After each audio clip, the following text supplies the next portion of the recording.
Good afternoon, everyone. Welcome to Both Sides of the Conversation Sunday Chat. This is Black and Brown Parenthood joint conversation. I'm your co-host and co-founder, Rico Hamilton. We also have I'm John Henry, co-founder of Both Sides of the Conversation. KaSelah Crockett, both sides of the conversation. So we have an amazing conversation today. We're going to bring it all together. 2 weeks ago, we had the men conversation around parenthood. Last week, we had the women conversation. And now we're going to try to bring everything together to create a space where we can have dialogue. But then our main objective is to have the conversation from both sides, but to create healing.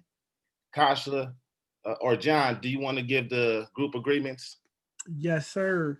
We'll go over the community standards while we're getting set up for the community standards. If you want to share a watch party, we want to try to get as many men in the community, women in the community involved. Share a watch party, let people know, send out the Zoom link. We definitely going to try to get some of the people in this week. Some people reached out, they'll be coming in later. So we want to get them all in. But for our community standards, both sides of the conversation is providing a safe and honest space for open conversation. Please be respectful of that. Be respectful of all the panelists, hosts, and participants. Healthy debates and conversations are encouraged. Please don't personalize anything with anyone. No name calling, no bullying, no shaming, no trolling won't be allowed today or as well as in our group. Your perspective is yours. It is not a prescription. You don't have to agree, but you must show respect. We are trying to create an open forum for dialogue, healing, and education. And that's on our webinars and in our group.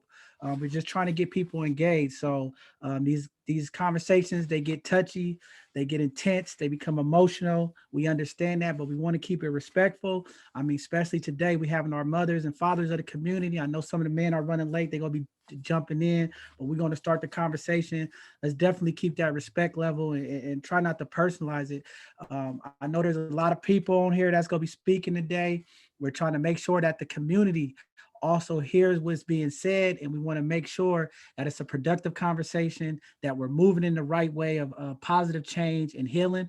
So let's just be mindful of that. And I know it's going to be some things that we're not going to agree on, some things that's going to trigger some people emotionally, but this is a real conversation. It get passionate, it get real, and that's what this is all about, you know. And I know some people last week reached out. Shout out to the dads that supported the mothers who came on.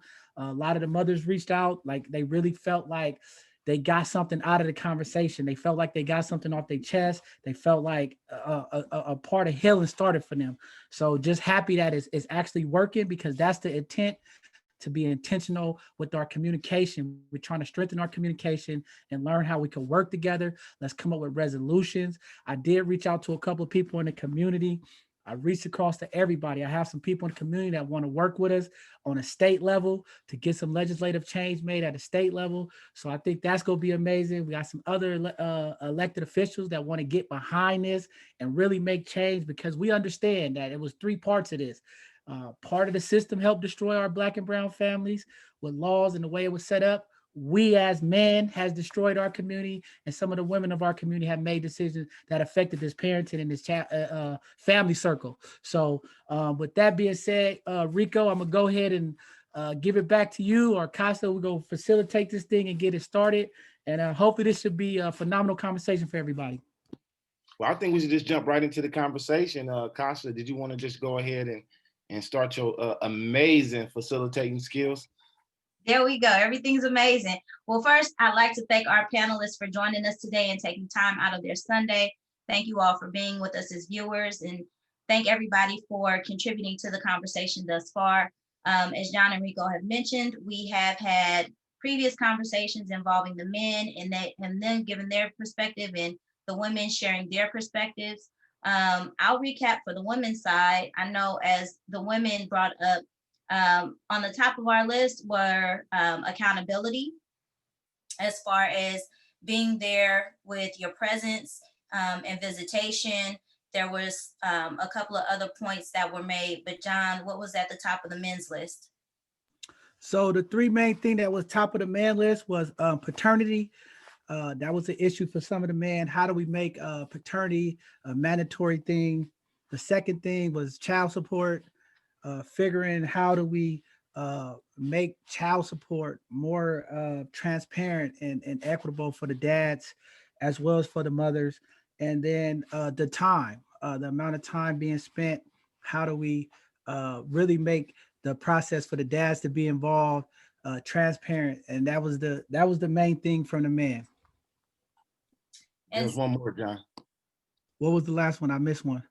The last one was, whatever you got going on at your house, that's your house. Don't try to dictate what I got going on over here. So that's for the family. So that sounds like control. That's a different issue, but I get it. No, definitely, we want to make a definitely. I think it was more. They were just talking for the ladies, or if you didn't get to watch the video, trying to make the co-parenting experience, a great thing. And trying to let some of the fears go of when your child is exiting to the other parent house, and who they in a relationship with or what they have going on, having that understanding that the when the child is with the father or the mother, just respect that space and make it respectful so that the space and the parenting will be good. I know that another important topic for the women was therapy.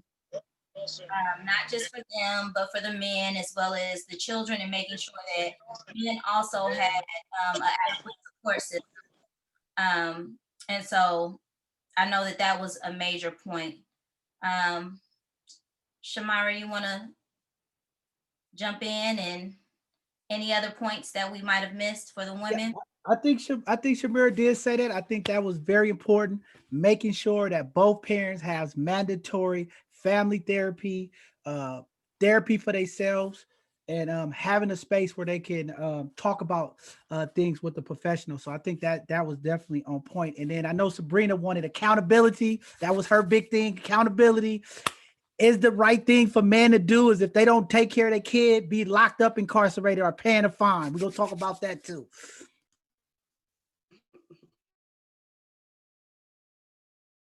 And welcome to my brothers James and Sean. I don't know, Sean, if you got to watch the previous two videos, but today we're having a conversation. I know you wanted to talk about it. We know you're a tremendous father, talking about co-parenting and coming up with resolutions of how we heal with our mothers of the community and raising our children. So that's what we diving into today. I appreciate it. I mean, I didn't see the other videos. I wanted to chime in, like I told you last time. I was in Tacoma because my dad had a stroke, and I dropped everything and went out there to be by his side. You know what I'm saying? I got the text, but I couldn't link on, man. But I sure wanted to be a part of that because my dad is 77, and I'm ever since I was born, he's been in my life, and I'm 52, and I still jump when he say jump. I say hi hi. You know what I'm saying? Because a lot of brothers, a lot of young people haven't had. What's up, cousin? What's up, cuz? Pops in their life, from day one like that, man. That's why my dad being in my life has resulted in me being a pretty good father, great father to my two boys. Because I know what it takes, to have your dad in your life. I got my youngest son gonna be 17 on January 15th, and my oldest son is 32. So, I know all about fatherhood and raising boys. But I like that what somebody just said about being if you got kids out here and you ain't taking care of them, you need to be fined or thrown in jail, because that's just a damn shame, man. A shame. Yeah, I agree with you, cuz, on that, And me, like I told you, John, in the one conversation we had, I was a young father. First shot out, man, lost his virginity and became a dad. Luckily I had, like my uncles, I'm talking about cuz Uncle Mickey and Ham, they showed me how to be a man and to be a father, and they helped me. They walked me through it. So when I got married and had my second daughter, which was 11 years apart, I was a way better father. Yeah, I understood, because I was learning with my first daughter with the help, and then with my second daughter, I was a better father. And it goes to that point to now where I got a soon to be 1-year-old son. I finally got me a son.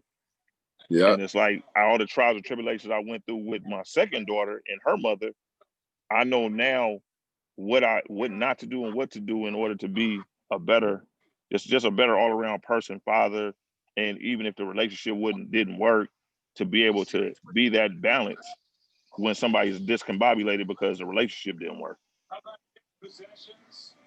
That's a big thing right there. When the relationship don't work, That's that big. don't mean Yeah. that don't mean you not the dad no more. That don't mean you're not the mother. Exactly. That just means that the mother and the father didn't work. And sometimes a lot of dudes don't want to mess with the mother or the child unless the mom is still giving them some or something. You know, Exactly. that if she ain't messing with them, then they ain't coming to see the child if they can't come get none or something. But I just want to say one more thing though, to piggyback off what you said, cousin, about when I first had my son. You know, I just keep it real. I was on cocaine and alcohol. You know, I used to get my son, and I thought I was just because I was going to get them, and I was dropping them off at my mom and my sister, and they was pretty much raising. But to me, I was like, at least I'm going to get them. You know what I'm saying? And then when I got married later on, thank God I've been clean for 21 years now, and I had my younger son, Jalen. I mean, I was married to his mom. I was there from, I've seen him being born, and it just, I'm a better father as I got older. Because, I mean, my oldest son, I was there. I love him, but I wasn't there for him like I was for my, I was young still too, but yeah, thank God I turned it around. And that's deep. And, so since we got everybody on here, let's kind of dive in some of these issues that we talked about. I know the ladies had a lot of things, and let's try to dissect some of this stuff and see if we can start this process that we need to go and make sure that everybody is in tune to what's going on. So ladies, I know you guys talked about a lot with accountability and you guys' frustrations, digging through some of the loopholes and some of the things that has caused you guys frustration. I know, co-parenting has been a big thing. How do we work together to have that process happen that's impactful for our youth? So any one of the ladies, if you guys want to get started, the fellas here, we're here to listen. We're going to give each other healthy dialogue and feedback. Sabrina, I know you got some stuff you want to touch on. Let's go ahead and get this thing popping. Well, personally, I just want to thank Sean and just the man that's on here that actually agreed with my idea of some type of fine or, of them mandatory time spent, because that's a different grade of man right there. See, the men that we're dealing with that's absent are different than the men that's on here. So I actually appreciate what's going on with those guys agreeing. But as far as the aspect of bringing the parents together, I guess it would go back to therapy or some type of mandatory time spent. But at the same time, I don't find it necessary for me to have to even deal with my baby daddy. I know a lot of people would like that. I don't think it's necessary as long as you see your kid. And I feel like it's just excuses that men come up with their driver's license being suspended and all of that, when meanwhile they can just go to court. A lot of men don't even go to court to say, hey, I need a provisional license, or they complain so much about their driver's license and child support, but yet what about bridge tow and fast track? Like you run that same tow, like you ran up in her, So I don't see what's the difference really. But so I want to jump in there real quick because you highlighted something that's real, and I know a lot of women feel that, but I also want to play both sides of the conversation because when you say I don't need to deal with the other parent, I think that's part of the problem, right? I think we have to engage with each other because one, our kids is watching each other, right? They're watching us. And if they can't see us as adults have that level of interaction and they see tension, it's going to serve the kids a bad purpose. So I think the real thing is, how do we get to that point where we're past our emotional feelings? We passed our disappointment. We're past you cheated on me, or this went bad, or you didn't do this. How do we co-parent? That is exactly what I wanted to jump in on, because I feel that way. Do that, and I know it's easier for women just to be like, I don't even want to deal with this dude. I just want to go on about my business. But once we engage into this parenthood role, it's a connection there forever, good or bad, right? But how do we make it where we can at least work together, be positive towards each other, even if it's just for the time for the kids so that they can have a great experience. Because at the end of the day, remember that this conversation is about the children. We got to let our personal stuff go. We got to look out for the kids, because when the kids come around, they look up, mom always yelling at dad. Why you yelling at my dad? Or why you yelling at my mom? It's causing them emotional traumas. But I'm with you. That's exactly what I was thinking with that. I think it froze. Yeah. I was going to say that I think that the biggest issue with parenting is when the parents are not on the same page, and the child needs to be. Oh, that's good. Yeah. So if the child is not the priority and you just have your own personal bias, of course it's not going to work. And that's a lot of the times what we see. So I think, and I'll speak from my situation. I have like one of my son's dad who's incarcerated. He's serving life. And then I have another one who's, he gets his son on the weekend, and my son is with him now. But again, if I didn't go to court, would you be getting him? I didn't go to court because I want you to pay child support. He doesn't pay child support. I went so there's an equal shared visiting time, or equal shared time with the child, so he doesn't feel like, oh, well, he lives with you, he sees you more. No, let the courts decide. If you want to see him a little more, let the judge decide on what's fair. Now, if you don't adhere to the court order, that's on you. But I've never been the type to, oh, I don't need to deal with you. No, we need to deal with each other, because when that child grows up, when they start getting involved in extracurricular activities like basketball, football, cheerleading, they're going to want both their parents to be involved in that process. So I think it's super important. You have to know how to coexist with each other, because it's about the kid at the end of the day. Yeah, that's where I was going to jump into. Sorry, my camera froze, guys. I'm Shamira. I'm a single mom to a 18-year-old, so a young adult ager. Not quite an adult, not quite a teenager. I'm going to put in the panel too, just so you guys know, I work in financial services, looking for some independent contractors, hiring. So I'll put my information in there too. But yeah, I think it's super important for your kids to see you guys together. I think it's important for kids to see love in all kinds of ways. And I think some of the confusion comes in because most people think, oh, well, I hate that person and blah, blah, blah, but you only hate the person that you love. So you just got to figure out how to deal with those emotions. But it's really important to see you guys, for them to see you guys deal with each other on a different level, because your kids will repeat everything that you do. Because one thing that I learned is more is caught than taught with kids. They don't care about what you say, they care about what you do. So if you're being dysfunctional with their dad or their mom, whatever it is, that's what they're going to do. They're going to repeat that cycle. And I think it's really important for you to get through whatever it is that you get through. But that's what I talked about in the last thing. That's what makes it hard for parents to co-parent, because we never deal with the stuff that broke us up in the first place. When you do that with kids, it's hard. You can't just keep swiping things under the table. But that also teaches your kids, deal with your shit.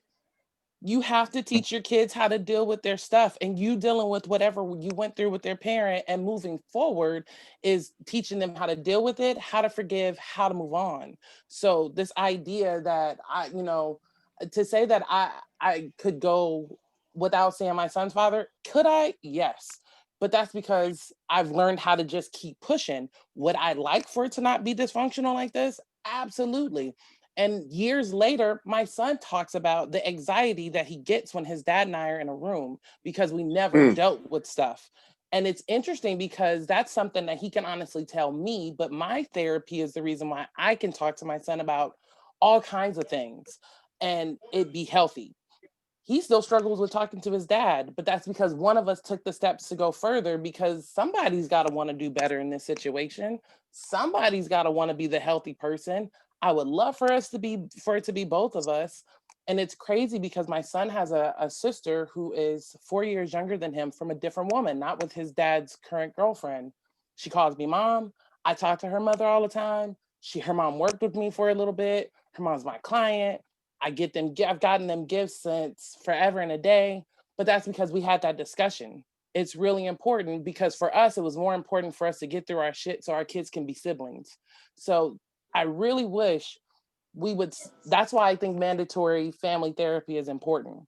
I also don't have a court like anything with his since he was little with his dad on how much time to spend.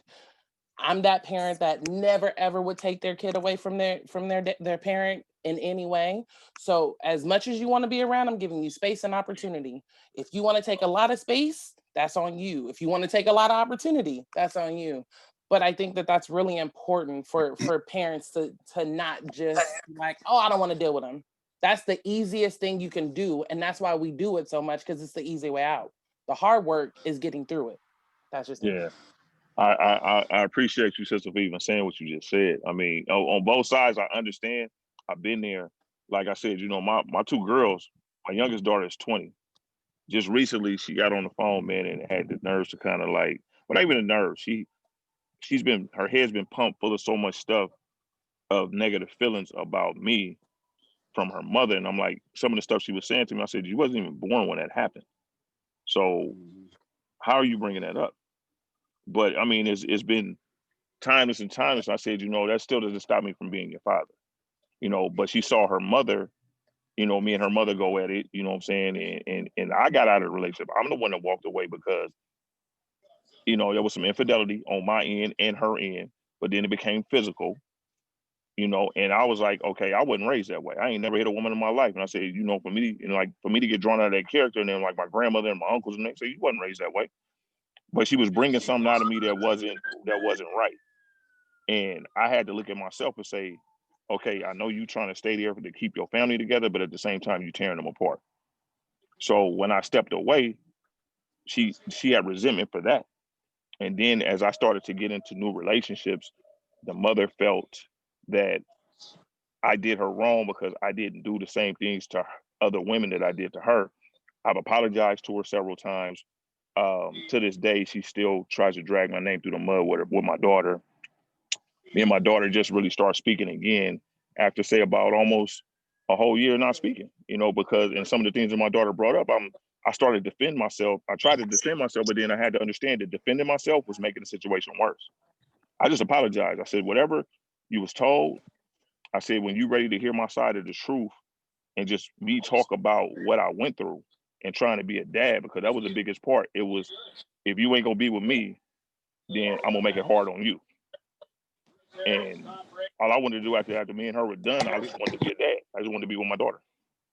So I understand both sides, you know, and I still wanted to work with the mom and have a relationship because we were friends before we got together, you know, and it's hard because I know I did some damage to that woman that I can never fix.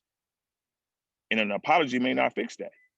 And that's hurtful for me because I know I damaged somebody and they're damaged. They're in a new relationship, they're married, but I'm still a topic that comes out of her mouth. Not a good thing. Right. So I mean, can I say something? Yeah. Hold on 1 second, SJ, before you go. KaSelah, if you guys could check the comments. We got a lot of people commenting in our group. Rico, we got some people in the chat. Everybody, the question and answer is open if you're in the Zoom, if you're attending, watching. If you want to be pulled up to ask a question or talk with the panelists, we'll pull you up.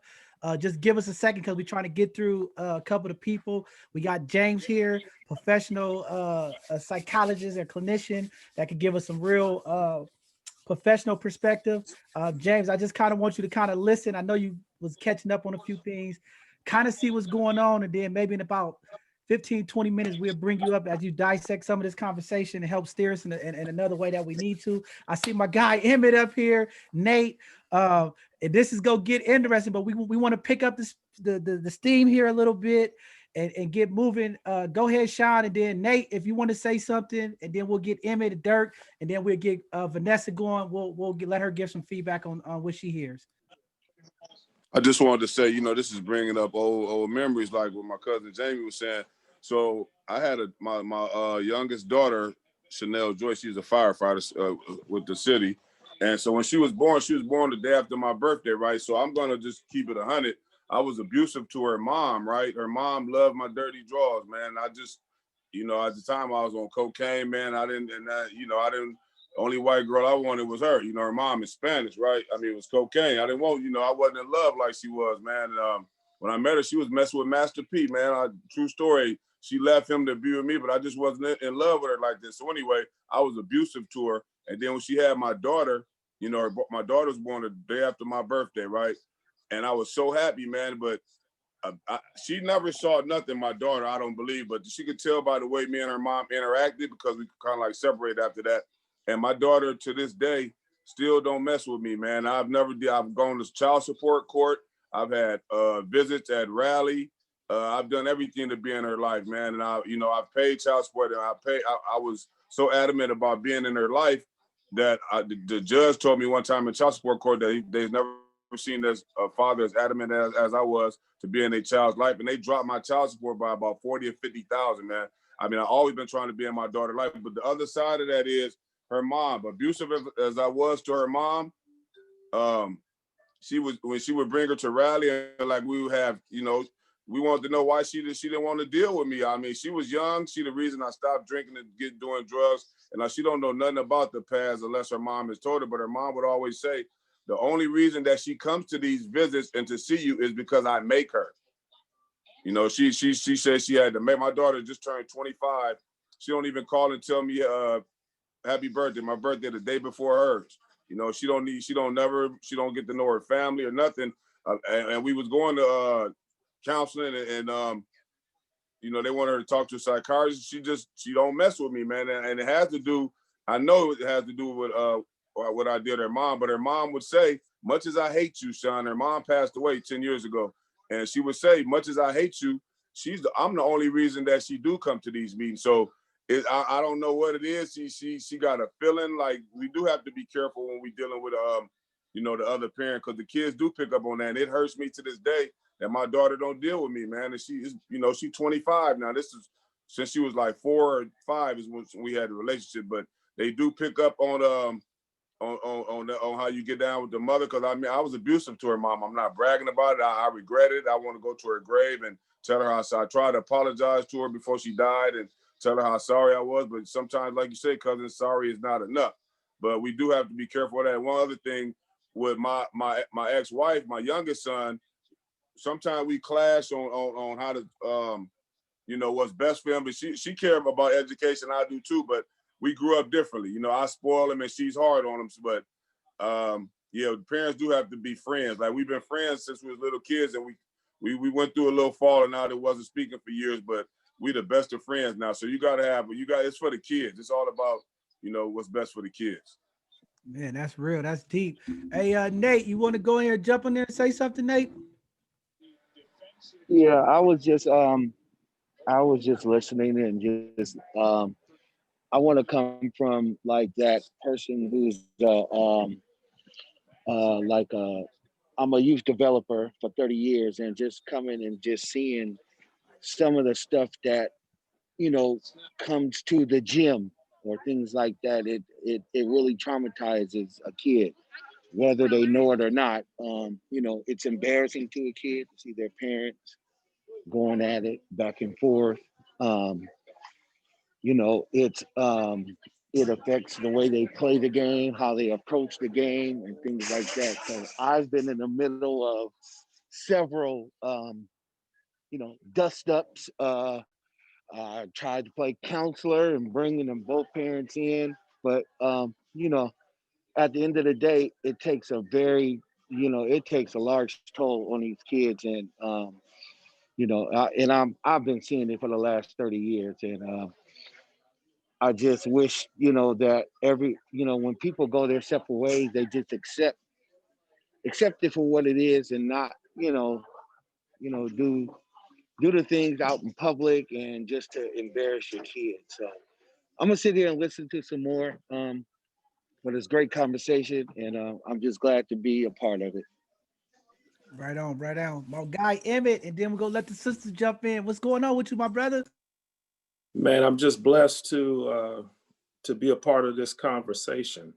And I'll be brief. I mean, there's no one size fits all in this issue. And I learned that very early in my life, dealing with co-parenting. And I had to deal with stigmas as well. Because in San Francisco, I'm a part of the spiritual community, social work, child welfare, and the stigma of being divorced, the stigma of just those stereotypes and all of those things. I had to deal with them all. And then try to raise my children at the same time, you know, try to co-parent. And all I can really say is that our kids our children are watching us. And a therapist said to me years ago that kids grow in truth. They may not understand the truth right then, but if you keep telling them the truth, way down the line, they will grow into that truth. Because if you tell them a lie when they're young, they don't have the maturity to really understand what you're telling them, but they'll remember what you said. And so then when they get to be an adult, if what you said to them way back when they were young is not true, it'll even be worse for them. But tell them the truth and try to model what you want your kids to do. No, be real with them. It was a lot of times where I had to take the low road in many instances. And even my kids would not so much laugh at me, but they would say, "Oh, Dad, you shouldn't let, you know, her do this." But what it did was it created for them, because one day they're going to have to walk in our shoes. And so one day they're going to have to learn life skills and do things. So why not pattern for them what you would like for them to do when they get grown? And you won't see it when they're young. That's why you got to have faith and just say, hey, you know, sow the good seeds. And then you just pray that when they get older, they'll start to understand why Dad did what he did, why Mom did what she did. And so I like to take a little from everybody's experience and be able to help in my experience. So I'm hoping people on Zoom, people everywhere, everybody's not identical, but you take, oh, this worked for them. Okay, I'm gonna try that. This, you know, and I think it'll help. And so I'm just here, you know, and thanking God for allowing me to be here with everyone. And this is a very important topic, very important. And I appreciate being a part of it. Man, thank you for being here, brother. That's deep. And that motto is real. And I think words is very powerful. And subconsciously, when our kids hear mothers and fathers bashing each other and doing the things, really affects the outcome of our young people. But also as adults, we need to have the conversation with our kids and tell them the truth. Because I know when my dad died, all he kept saying was, "You gonna see one day what happened with your mama," you know, but he never told me. So as men and women of the community, we can't just leave our kids hanging alone. We got to tell the truth. Hey, if you was cheating, you was cheating. Just tell me the truth, you know, because I think that's a big part that also destroys our children when they don't hear the truth. And we have to be honest. You know, we human beings. We all make mistakes. And you know, it left me when my dad passed, just not knowing, like, oh well, I don't want to say nothing. You'll see. But it didn't help me, you know. So as parents, we have to be mindful of that and make sure that we are communicating and we do let our kids go, especially as men, even when we make the mistake. Because I know typically with men, when we make a mistake with infidelity or doing something, we tend to like not really be accountable. And that's why I appreciate what Sean said earlier about being accountable. We all been through stuff in our life where we're not proud of it, right? But whenever you can take the accountability and make change and understand where you're wrong at, to Amen. impact the young people is powerful. So thank you for putting that out there. Miss Queen Vanessa up there, you've been quiet. I got to get you in here, Dirk. We're going to talk about paternity with you in a minute because I know that's something passionate. I got to get back to Sabrina, but I wanted to, and then we had a sister down below, Rico. We got to get a couple of mic and stuff going. But go ahead, Vanessa, come on. Actually, hi everybody. I'm just Muff. listening because you know, it's our reality, you know, and you know, majority of us is older now, and we see and can look back because you know I'm SJ story, you know, and Muff. and it's like, you know, it's you know, I'm not proud of it, and all I could say was I was real with my kids, you know. I put my son to the side when he was like 10, and I told him what it was because I knew my son was going to be running around Hunters Point, and I didn't want nobody else to be trying to tell him nothing, you know. So I did the right thing with my son. So like I heard Emmett say, and I heard John Henry say, it's all about honesty and just being real with your kids, because you don't want them to grow up and be mad at you or feel some type of way about you, you know. So I am the situations that I'm hearing, but one of the things is I'm sitting here listening to y'all, and I wrote down that a lot of the things I did for my kids, I did it to protect them, because you know, I got 3 kids and 9 baby daddies, so y'all do the math, you know. So I was dealing with a lot of cats, you know what I'm saying? So I just felt like shit, ain't none of y'all about to deal with my kids, you know. My mom had my kids majority of my life, you know. I had that blessing, so I wanted to protect my kids, but then at the same time I did sort of damage, so I was being selfish. Like not letting them be around a biological dads was being selfish. I think it was being selfish, but then I was trying to protect them too. So this here conversation is giving me some reality check, and being that all my kids are grown. You know, my son 32, my daughter 28, and my other daughter is 19. So I can have these conversations with them because they hear me. You know, they in the house, but it just helps. It's healing because, you know, this was our reality. We didn't want to just do these things we were doing, you know, like nobody had no manuscript on growing up and how to, you know, be a parent or not to be a parent, you know. So we living and we learning, you know. I was being judgmental. I didn't want my kids being around nobody, they dads, and they biological dads was getting high on drugs, but then I was smoking crack too. So how could I say I didn't want them around them? But at the same time, I was taking care of them. So I knew in my heart I was gonna stop eventually smoking crack. Needless to say, my son dad died, and he was still getting high when he died. And needless to say, the other young man is still getting high. So you know, it's just iffy, you know, in this reality. So I was just trying to protect them, but at the same time, I was being selfish. So I just gotta, you know. And that's a part of parenting. Sometimes we think the things that we're doing, protecting our kids, and sometimes it hurt them, you know. And I think that's why this conversation is important, because sometimes people just need to hear this. We all get stuck and we all stubborn in our own ways at times. And, you know, like we said last week, nobody really has a blueprint or a book on parenting in the Black community, right? We just go off what we know, right? Trial and error. We make mistakes and we just kind of go. But I'm hoping, like, out of all of this, we can kind of create some type of curriculum or some kind of informational tool from our mistakes to help the young people, right? Because we got a lot of young parents coming up right now, and let them know about the loopholes and the things that was a challenge to us, right? Because the only way we learn is through mistakes. So I think that's something that we have to do. But Rico, come on, jump in there, man. We got to get this thing moving. I'm trying to get it along. I'm trying to get the comments and get you in the loop too, man. You know, I'm just sitting here listening. You know, I'm a parent of 4, and you know, I'm just listening to, you know, what everybody got to say, so I can give both sides of the conversation. You know, I'm trying to come with that $1 million question, because at the end of the day, you know, we talk about accountability. Accountability is on like multiple levels.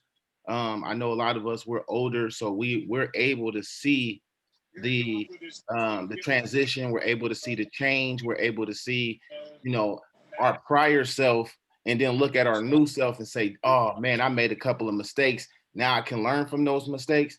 And I think that as we progress, youth voice, youth conversation is going to be very, very key to get them engaged, but then also so that they can hear these stories. Because I think that a lot of it is the stories that's being told.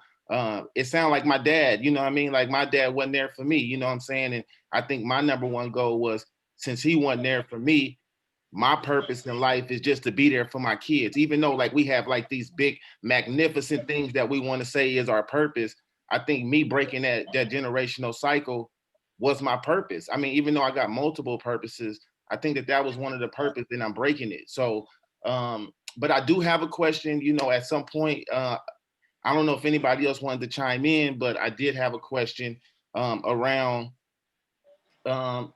in the relationship, right? So we all have our relationships, and I just wanted to know, like, in that relationship, your natural self, right? and the person you with love you as your natural self, right? Man or woman. I'm not even talking from a male perspective, I'm just saying the person love you as you are. And as y'all grow, you both evolve, right? Like you both evolve into to different people, for the better or for the worse, right? How much of that play into the breakup, into the hatred of each other? Because I'm trying to figure out. I mean, I know a lot of it is infidelity. I know that there's a lot of issues around that, especially as it relates to men. Because I think what I heard was a lot of men say there was infidelity issues, which is whatever, and that's, you know, people lame. But I want to know like the part where a person have to go out the relationship, and what was that like is part of that, like, you know, I used to be a street dude, and then changing as a street dude, I seen like some of the girls I was dealing with, like not like, I mean, they liked me, but then they kind of like was, you know, it was just different. So I'm trying to figure out like does that play a part in the whole like infidelity issues, or, you know, like what part does that play in the relationship? Because I think as we all change, the relationships change, the dynamics of it change, and you change as a person. So what does that actually look like when you're in a relationship? Well, I know I can answer that. That was the demise of my last relationship. Actually, we were just growing in two different places, and we didn't have the tools to figure out how to grow in those two different spaces, be our individual selves, but still be together. That was a hard thing. We just didn't know what to do. And honestly, when I think about that last relationship, it really wasn't too different from my relationship with my son's father. Same thing. I mean, we met, I was 14 years old when I started dating him. You know, you think you know everything, but you don't know much of anything. And then, you know, fast forward a couple of years, now we're teenagers trying to play parents and live this adult life. And at the time, you know, both of our parents have been married for forever. Today is literally my parents' 29th marriage anniversary, but they still didn't have all the right tools to teach us on what to do either, other than just stay together, it'll work. And I know it seems hard to understand that. Yeah, my last relationship, there was no infidelity. It was just we grew in two different places. But it was interesting because, speaking of that question that KaSelah put down there, she was the reason why I became super honest with my son. I remember my son was 15 and we had a moment where he wanted to tell me, I don't know why he got the strength, but I'm glad he did, to tell me what I don't do and what I didn't do and blah, blah, blah. And I was like, whoa, I was so angry at that point. Me and my ex had already split, but I called her out of such anger because I knew I wanted to kill that kid. Who the hell he think he was talking to me like that? But her advice was, it's time for you to be honest with him about what you really do and what his dad doesn't do, because you've been so just trying to just cover it up and just get the job done. He needs to understand what it is that you have been doing, what it is that you've been covering up that wasn't done on the other end, so that he can have a better balanced discussion with the both of you guys. And that's what that speaking of honesty, that was when I had to sit down and say, I do this alone, especially now that she's gone. Your dad doesn't do anything. If anything comes of it, it's random, far and few in between. Like I can count on two hands. And I had to have that discussion at his dad's house because that's where he was at that moment. And I said, if you don't believe me, he's right there. Ask him what he does. Then all of a sudden it turned into this big, like huge fallout. But I'm happy that that happened, because from that point on, there wasn't, I'm not hiding nothing from you, kid. If you old enough to ask me these questions, I'm gonna give you the answers. But I also let him know, like, these are my perspectives. It could be the same situation, two totally different people see it differently. So here's my answer, here's my view. Now, when you feel that you can have that discussion with your dad to ask him his point of view, and my hopes is one day we'll be able to have this discussion, the three of us. But I had to, at that point, start being honest and tell him everything, because it was just to the point where he was starting to act out because he thought it was one way. And I played a part in that, not telling him stuff, not showing him who does what, to him, it just magically what happened. And I don't think we realize, like Vanessa said, that we're hurting our kids. We're just trying to protect them. But sometimes we got to remember that all of the ups and all of the downs of what made us, so it's certainly going to make them. So we just have to tell our truths, but let them know that that's a one-sided truth. There's going to be another side to it too, and that's okay. Right. And I think that's deep because that was one of the questions in the chat. And I would like make sure everybody hear that. You know, do we really know how to be honest without being destructive or damaging to the other parent? I think that's a key question, because we have to be honest, but how do we do it? And how do we approach that without putting anybody down or bashing or any kind of destructiveness that can really affect the conversation, the productive conversation. So I think that's an important question that I want everybody to think about. While we thinking about that, I want to go ahead and pull. Shanice, did you have something you want to say real quick? Yeah, I was Go just ahead. say that the question you just asked, it all goes back to what Sabrina said last weekend, which is accountability. I know for like with my situation with my youngest son, dad, it was never infidelity, but I asked him a question: do you want to evolve or do you want to repeat? And he did not evolve. Even with us being broken up, he still lived with his mom. He still doesn't have a car. He still doesn't have a license. And it's not because I caused any barriers. He doesn't want anything for himself. So sometimes infidelity is not the issue. Sometimes you can just literally outgrow somebody. And just because you outgrow somebody doesn't mean the relationship was bad. It's time to move forward, and let's just be about the child. So how do we do that, right? So that's the $1 million question, right? You meet somebody, you fall in love, you have a child. Now the realization kicks in that we're two different people. We're not going to connect. We're not evolving, right? Once that process happened, how do we disengage in a constructive manner that promotes productivity with parenting? Because I think that's what it's really coming down to, because I heard it last week. I heard it from the gentleman. The issue comes when we're not in love anymore. We're not happy. We're not seeing eye to eye. But how do we reel it back in so that we can be productive for the young people? And I think that's the $1 million question. Well, you first of all, you made it seem like that's naturally how it happens. If it really was just, hey, we ain't working out, let's just go our separate ways and be here for the kids, we wouldn't be having these issues in the first place. But that ain't how it happened. It don't play out like that. It play out like, oh, I'm gonna go step out over here, or I'm gonna start liking these pictures on social media, I'm gonna DM this person. That's how it turns out. I wish we could just have relationships like that where it's just honest. Hey, this is uncomfortable, but we ain't working out. You know it, I know it. How do we just, build this into something else and we co-parent? If it went like what you said, John, we'd have less of these issues. So that's a good segue. That's a good segue into my brother James. Chime in right Hold quick. on real quick. Hold on. Because that's a good segue to bring my brother James in, because I think that's important. And I know he will have some good answers for us. But also, ladies and gentlemen, while we out there thinking about this, since we know there's a lot of expectations from men and women in the dating process, is therapy, do we need to have pre-relationship therapy moving forward? Like, I think that should be the real conversation, because women have all these expectations on dating and getting married. Maybe we just need to have premarital relationship. Make sure everybody traumas and everybody issues is dealt with before we get in relations.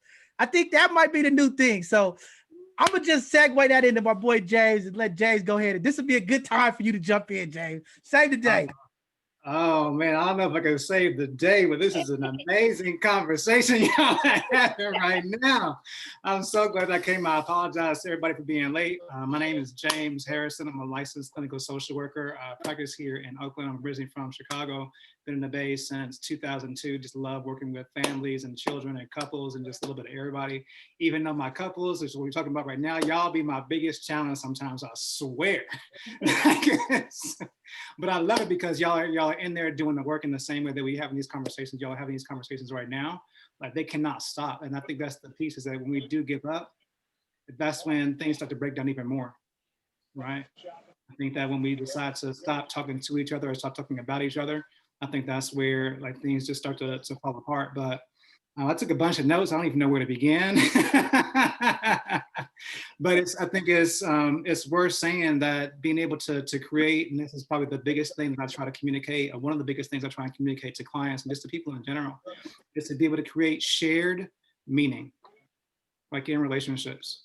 So if I don't know what it means to hurt you and you don't know what it means to hurt me, we're gonna have all kinds of breakdowns.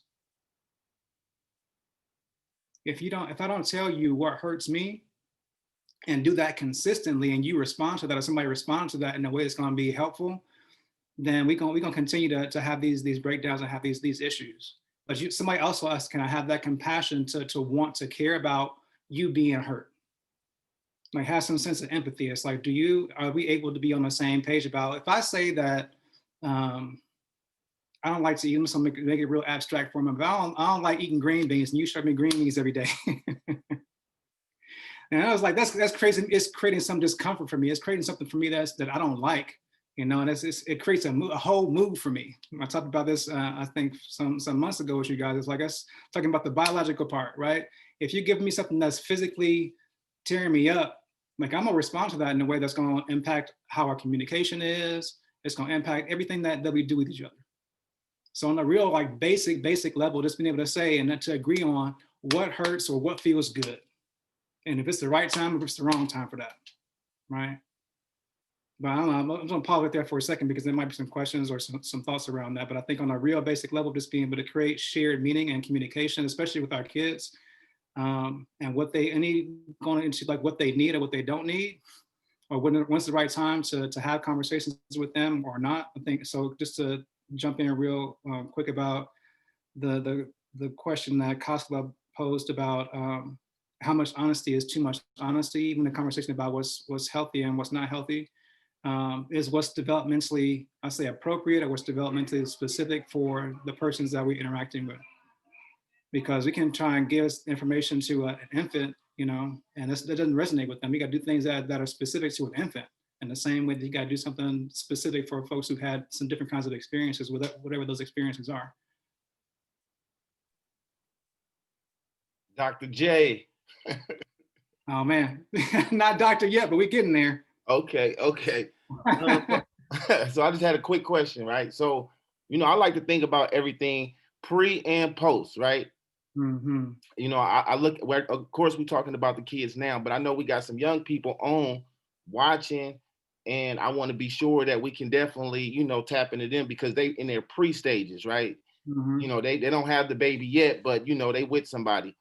So do you think, or how much do you think that it's important for us as individuals? Because I think that in relationships, the individuality sometimes is the defect of a lot of situations. How much do you think that we can get over our individuality to create the union? Because I think I like to listen, and as I'm listening, like a lot of times I hear a lot of I statements, or and a lot of times it's really we, so it's like a lot of times in relationships, like most times, like people break up because the individuality is what caused it, because like I need, not we need type mentality. And some men, they go out and cheat because I need, instead of saying, whoa, I can't do that because this other person is a part of the equation. So like how many what percentage you think, or the people you've dealt with, how hard is it for individuals to get out of that I, or that individual piece of it? I mean, because as individuals, of course, we're gonna grow as an individual, but then when you're in a relationship, there's the union which create one, but then also you still grow as individuals. So like, how does like one begin to look at it in a different perspective than a perspective that we're taught? Because we're taught to be selfish in terms of our growth and how we develop as a person, but in a relationship that all changes. So I want to know that in terms of the people you've worked with. Yeah, I think it's important to be able to identify whether or not that selfishness, and there's a few different ways to be able to think about it. Selfish toxic and selfish healing.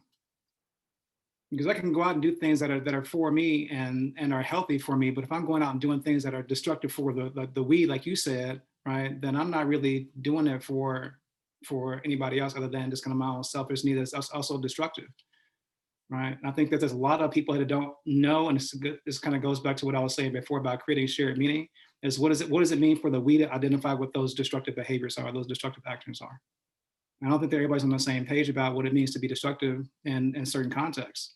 I think that like somebody's, Shamira, is that how you say your name?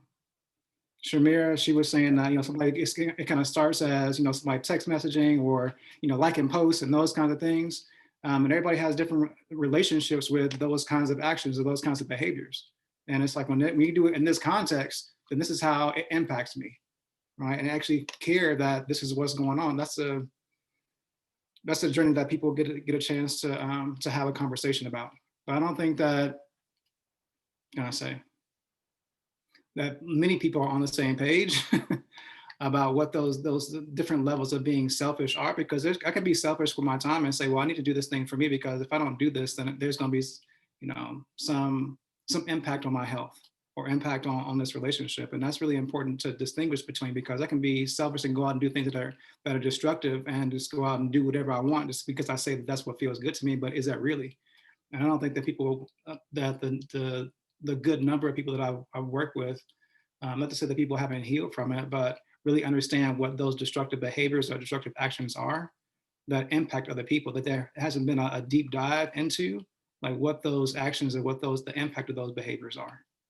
Because they're saying, oh, it feels good to me, I'm doing this thing. It's like when we eat, I can say that I like cake. I could eat cake all the time because it makes me feel good, but at a certain point, that cake is gonna come back to bite me because now my body is all out of whack for whatever reason. My brain is literally changed because I've been putting things in my body that are destroying it. But in the meantime, I feel good temporarily, right? Let's not do the temporary. It's like it's thinking about the short term and the long term effects of whatever is happening for me or my community.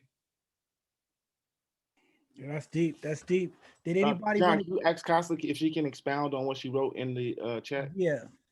So I'm just saying, we're talking about this relationship experience between brothers and sisters, or however you configure your relationship, but usually between a man and a woman to create a child. But we haven't talked about, and John Wise in the Facebook comments mentioned getting inside each other's heads before we get inside each other's thighs. We haven't really discussed the institution of marriage and how the roles between the yin and yang, the balance between a man and a woman in a relationships create a foundation for raising a child. And I'm just wondering, is that a part of the problem? Or how do we view that in being successful in raising a child? Is marriage really an institution that fortifies being successful parents, even if it ends in divorce? Or is it just irrelevant now? Like, just wondering. I think it depends on the relationship. I mean, I know some married people who, the father's present, but he's not present, right? Because he has to work, or so I mean, I think it really just depends. And then it goes off people upbringing. I think that sometimes our upbringing dictate how we navigate through life, and sometimes we just go through life without growing through it. And if we don't grow through life every single day and kind of take one day at a time and making sure we grow through that one day, like, to me, in my opinion, I don't think that it really matters. I think that it's not even relevant if you're married or not, if you're not growing with your family. As an individual, you might be growing as far as money or career wise or whatever, but if you're not growing with your family spiritually, in my opinion, every single day, like, I don't think marriage is even relevant. I think that's why a lot of marriages end in divorce, because there's a lot of principles that's a part of marriage that a lot of people traditionally don't follow no more. So spirituality is one of them. I'm not talking about religion. I'm talking about spirituality. Being able to understand the person that you're with, that you are the yin and yang to each other, being able to uplift, being able to know when to humble thyself, when to play your role, when to play a certain position, being able to understand that the roles are our roles. It's not, oh, this her role, this my role. It's our role. And if you can't do something, I'm gonna pick up the slack, or vice versa. So I think like that's one of the things that I've learned when I was younger, in a very young marriage. My wife working, and I wasn't working. I was like, well, I really, really, really like her. I need to figure out how I'm gonna keep her, and I'm and I don't have a job. Like, I got to figure this out. So what I did was I said, you know what? When she come home, I'm gonna make sure dinner on the table. I'm gonna make sure that I clean the whole entire house. She got bubble bath ran. I'm gonna do all that I can and pick up the slack while I'm at home. So until I can get to a certain space, and and it was appreciated. And it was like, okay, wow, we started to see each other grow. I can kind of feel a certain energy from her and know that she has certain problems or something's going on, and try to figure it out. So I think the yin and yang in the spirituality component is very, very key in better understanding each other as a whole. And I think some people, church is cool for some people too. I think it just depends. And counseling, we've gone through our issues. I think every family have their little issues, but counseling is always important too. Is talking it out and saying, okay, what am I not doing? You know what I'm saying? And I'm one of them kind of dudes that, if I feel something, I'm gonna bug you until you tell me, because I don't want to, I want to be sure that you 100% good. I want to make sure that we are right. And if I could fix it, I want to be able to fix it. So I don't think it's a proven fact, and I have to agree with you. I know married couples who raise their kids together, kids turn out terrible. I mean, so it's no real rhyme or reason. I'm just being honest. I mean, because I hear it a lot of times. I've seen single moms do amazing jobs and turn young successful people. I mean, so it's really not when people, because sometimes we hear this, and that's what I'm saying. We're trying to break these stigmas and these ideals. And there's a lot of people out there that says, oh, if the kid is in a house with a married mom and dad, they got this much success. And it's not always true. So there's single moms who raise kids that go out to be phenomenal kids, great people in the world. There's people who have moms and dads and their kids turn out to be nothing. So I think you hit on something, Rico. It's the spirituality, it's the connection, it's the energy that we put in, because you're right. As a dad, you could be present and not be present. And I think that's what's happening more in our community than not. It's easy to just be like, I'm dad, but they're not involved with the kids. And I think that's what we're honing in on. Sabrina, did you want to say anything? Dirk, because I want to get into this paternity thing since we have Dirk on, get Dirk ready to talk about this paternity. Go ahead. Before you go into paternity, I just want to kind of just elaborate on what you last said. So I think that part of it is, in the face of adversity, what make good marriages with the family is how the children view the adversity and how you get over it, right? Because it's easy to give up. It's easy to say, you know what, it's been plenty of times where, I thought, or, and I've heard her say, she thought that it wasn't gonna last, or we weren't gonna be able to make it, because it's easy to quit. It's easy to be like, you know what, I give up on this. And especially for a man, like, it's easy for us to give up and walk away and go live our lives and really not have the same responsibility as a woman. So, but I think that what I noticed with my children as they grow and as they become older, they're able to handle adversity a lot differently, because they're seeing us when we going through our little issues, or when things is happening. It's a feeling that's in the house. And I think that phrase, happy wife, happy life concept is so real. It's like how we're getting, like, how are we managing this? And I think that, it's the easy thing is to give up. And I just think how do we handle the adversity when we are, going through something with somebody? Do we just cut that person off? Do we just say, you know what, I'm cool, or this just ain't working for me, I'm gonna take the easy route out? I think, like, in a cohesive marriage, the easy thing is to give up, but the hardest thing is to, go through it and let it, and because, like, I think that, like, the adversity is a part of the growth, right? Like it's a part of the growth. Like, you're like most times we're two different plants and we're trying to create one big tree. So I think that, you get to them little blocks where the tree is trying to mend together, which is those roadblocks. And then it's like, how do I say, you know what, how can I support you with this issue? You support me with my issue, but we both having an issue with each other. well, I'm gonna weather through this. I don't care what you talking about. I love you. I don't care. What can I do to support? So I think that's the piece that's important when it comes to marriages is the adversity component. Is when people go through adversity, you know, it's easier to throw your hands up and be like, you know what, I quit because of the emotional pain that we go through. You know what I mean? I'm a sensitive guy. I don't like going through that stuff, but I've learned to be able to deal with emotion a lot better and be able to, you know, process feelings and talk about feelings and paint pictures of feelings. Look at John. I'm I not saying definitely agree nothing. with that. I'm staying quiet over it. I agree with you. I Happy wife, definitely. happy life. I don't always agree with that. We need some happy husbands around here, happy men too. I was gonna mention that too. I'm like, okay, we always talk about the happy Right. women, but I I'm gotta tired of remember, this. like, I I was think women can terrible all at a pray. lot of things that I did. Like, I was terrible, and I was also that absent parent too, because I was like, with my son's father, I was the only one that worked. So my son will tell you this now. There's a lot of times he doesn't remember me being around, but that's because I was working 7 days a week, all day.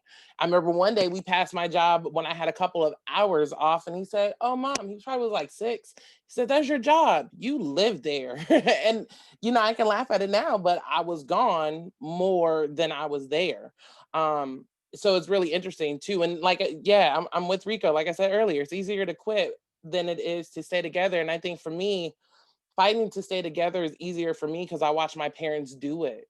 My last relationship she came from, you know, no marriage. She never, like, she didn't see, my parents were what she seen as a marriage. Her grandparents, it was her grandfather, but it was her bonus grandfather because it wasn't her biological. Grandma had her house in Oakland. Grandpa had his house in Daly City. When they had enough of each other, they'd go back home and do their own separate thing and then come back when they were ready. So my parents were the first time she ever seen people like live together, fight together, love each other, be goofy, all of those things. So it's really hard to fight to stay with someone when they don't understand what that fight is too. So it's very one-sided. And that's something that I found in the last relationship was it's gonna be hard to be, because for me marriage isn't a big deal. Like I come from married people, but like if we get married, fine. If we don't, I really don't want to. I'm just gonna do it for you. But being together and being committed, like that is my thing. I want to be with someone that wants to be with me for forever and grow and mess up and dream and have goals and ambitions and all of those things.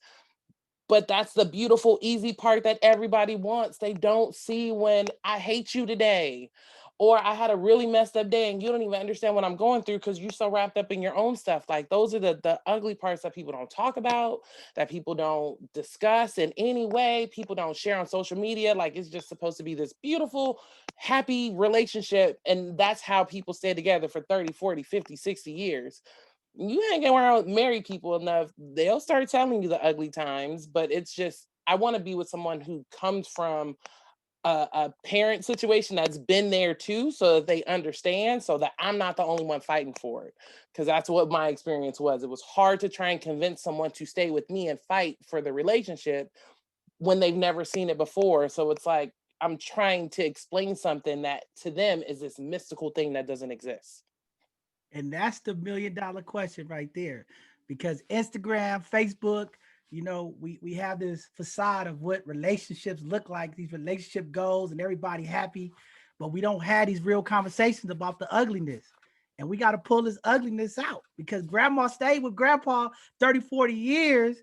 And she dealt with a couple of infidelity situations, but she knew it was a good thing to hold on for the family. You get what I'm For saying? real. So it's a Grandma little knew that stuff the neighbor that down the women street, don't that just cousin looked see. just like you for a reason. Right. Grandma knew that neighbor's cousin was your brother, but she just didn't say nothing. She just kept it with her Right. marriage and kept it pushing. Right. Things And that I we don't think talk that's about. deep. And shout out to all the grandmothers out there that held it down. You know what I'm saying? Dealing with all the trials and tribulations and held it in and been a great woman and kept the family together, even with the you know, the tragedy of information that's heartbreaking. So got to give a shout out to them strong sisters out there. But Dirk, I wanted to get into this paternity thing. I don't know if Dirk is up. Emmett, I want you to comment on this. Jays, I want you to hear about this paternity thing. I want to bring it up because I re-listened to last week's video and I heard what Crystal was saying and a couple of ladies were saying. And I think we have to fix this. And what I heard from Crystal, and I wish she was on today, and a couple other ladies on here, when we talk about this paternity thing, and I know everybody was saying it should be optional and things like this, what we also don't want to do is get into a place where we leave loopholes open for the continued destruction of our community and the disenfranchise of our young people with their relatives. And I know there's different situations where, you know, it may not be needed when kids are being orphaned or things of that nature. But I gotta have a accountability piece because I know Sabrina is heavy on accountability, and I want to make sure that our women are accountable when we're talking about change and we're talking about reform and we're talking about restructuring the family court system and child support, right? Making it fair and equitable for everybody. We can't leave loopholes open. We can't leave that option open because that option is what get us in our communities in these bad places. So I know it's a difficult thing to do, but when it comes to this paternity, we have to know. And I know for some women that could be scary. I know for men that could be scary. And I know sometimes men don't want to hear it. But I think we have to have this paternity thing to really have accountability, right? Because if you're going to push accountability for men to step up and do their part, if they don't know, or there's a question, or we're not sure, it just gives us a lot of open doors to not be responsible. So we can't just leave loopholes open to be like, well, it should be optional. No, we have to make it a mandatory thing. And I know there's different situations, but it has to be. We have to have the accountability. We have to understand because if we don't, that continues to help destroy the community. And we don't want our young people walking around 10 years, 12 years later, calling this person dad or mom, and then find out that's not what it is. I just think it hurts us more than it helps us. So I wanted to throw that out there. I don't know where Dirk at. Dirk had firsthand experience. He's been through that, raising a kid that wasn't his and found out later. And that's why I brought him up. But he's still here. I'm not sure if he's out there, but I wanted to bring him up to talk about that. But I wanted to get you guys feedback because we're talking about making real reform. We're talking about state level family court that we're going after. Like we're going after this. So part of this conversation, I want you guys to understand, this is not just a Sunday conversation that's going away. Like we're working with people in the community. We're about to be working with some people from the state level to really impact the entire state. And maybe we could be, you know, the start of something great across this nation.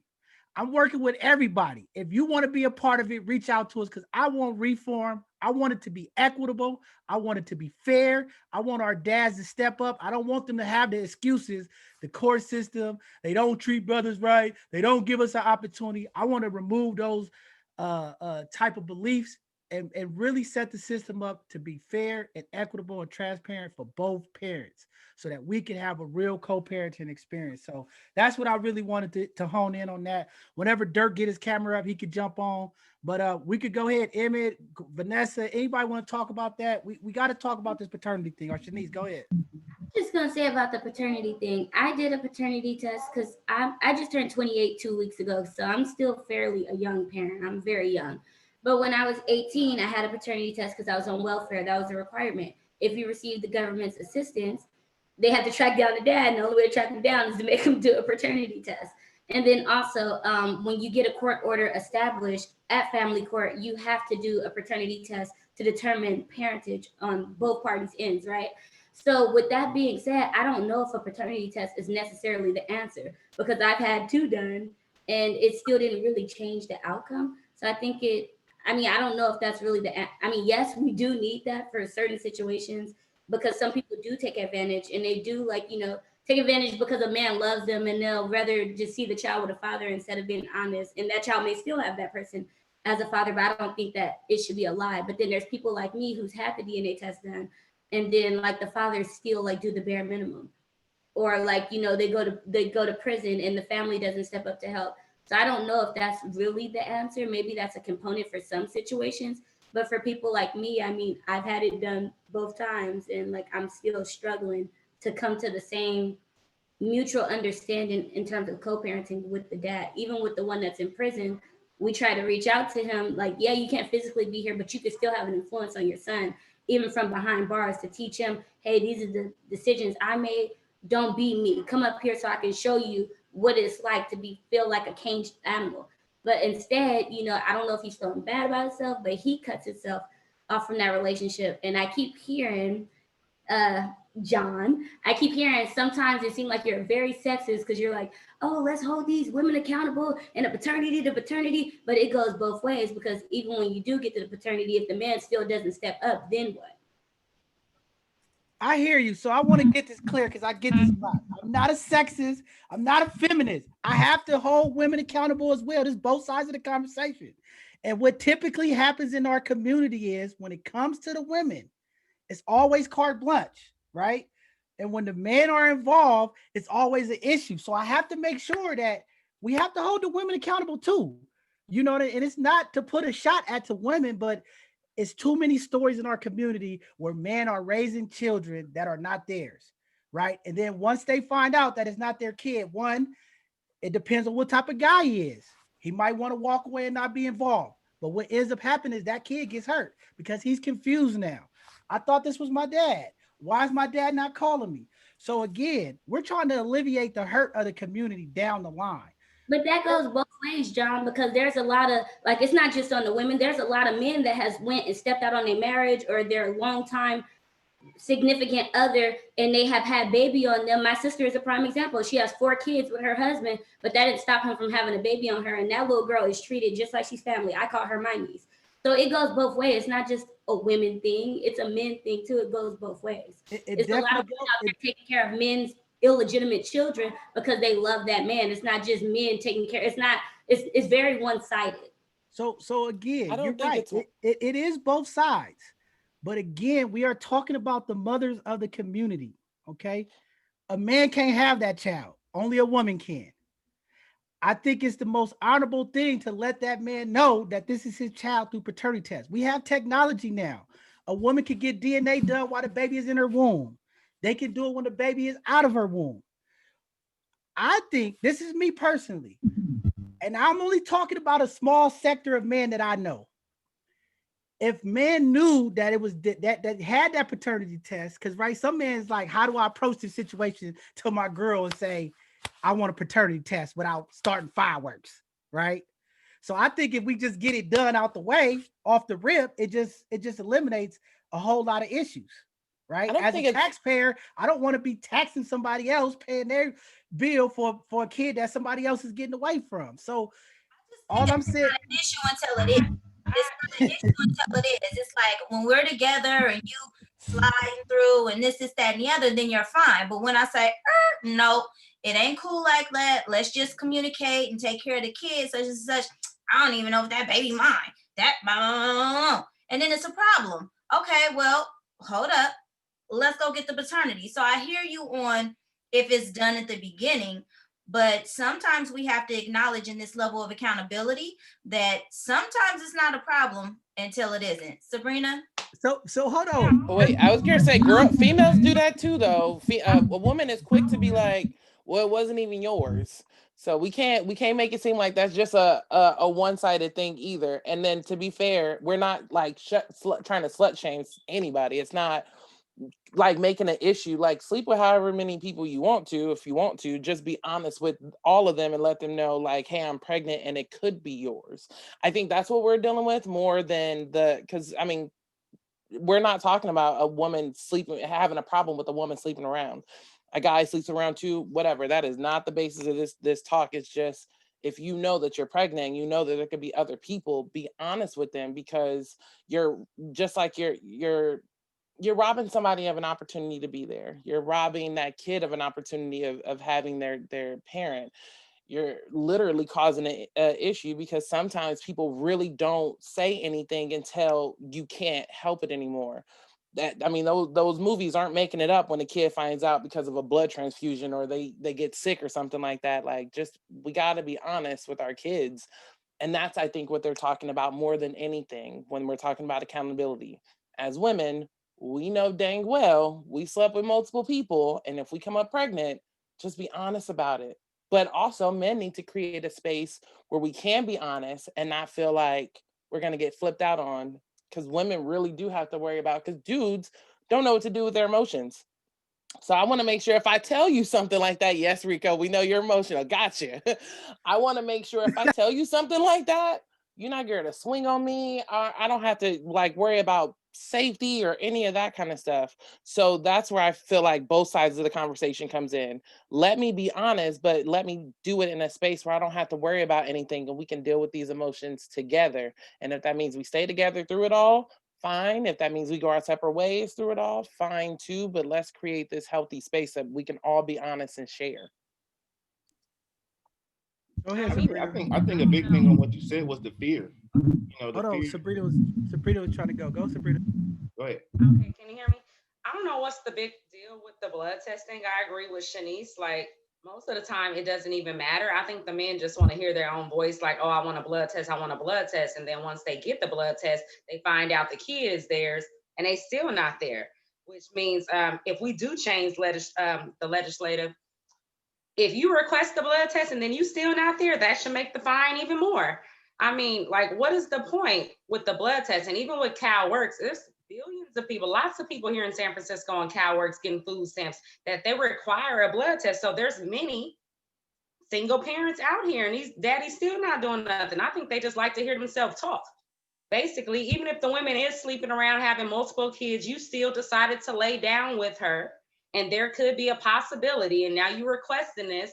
So man up and own up to your responsibility. So I think you're right. We're talking about a couple of things.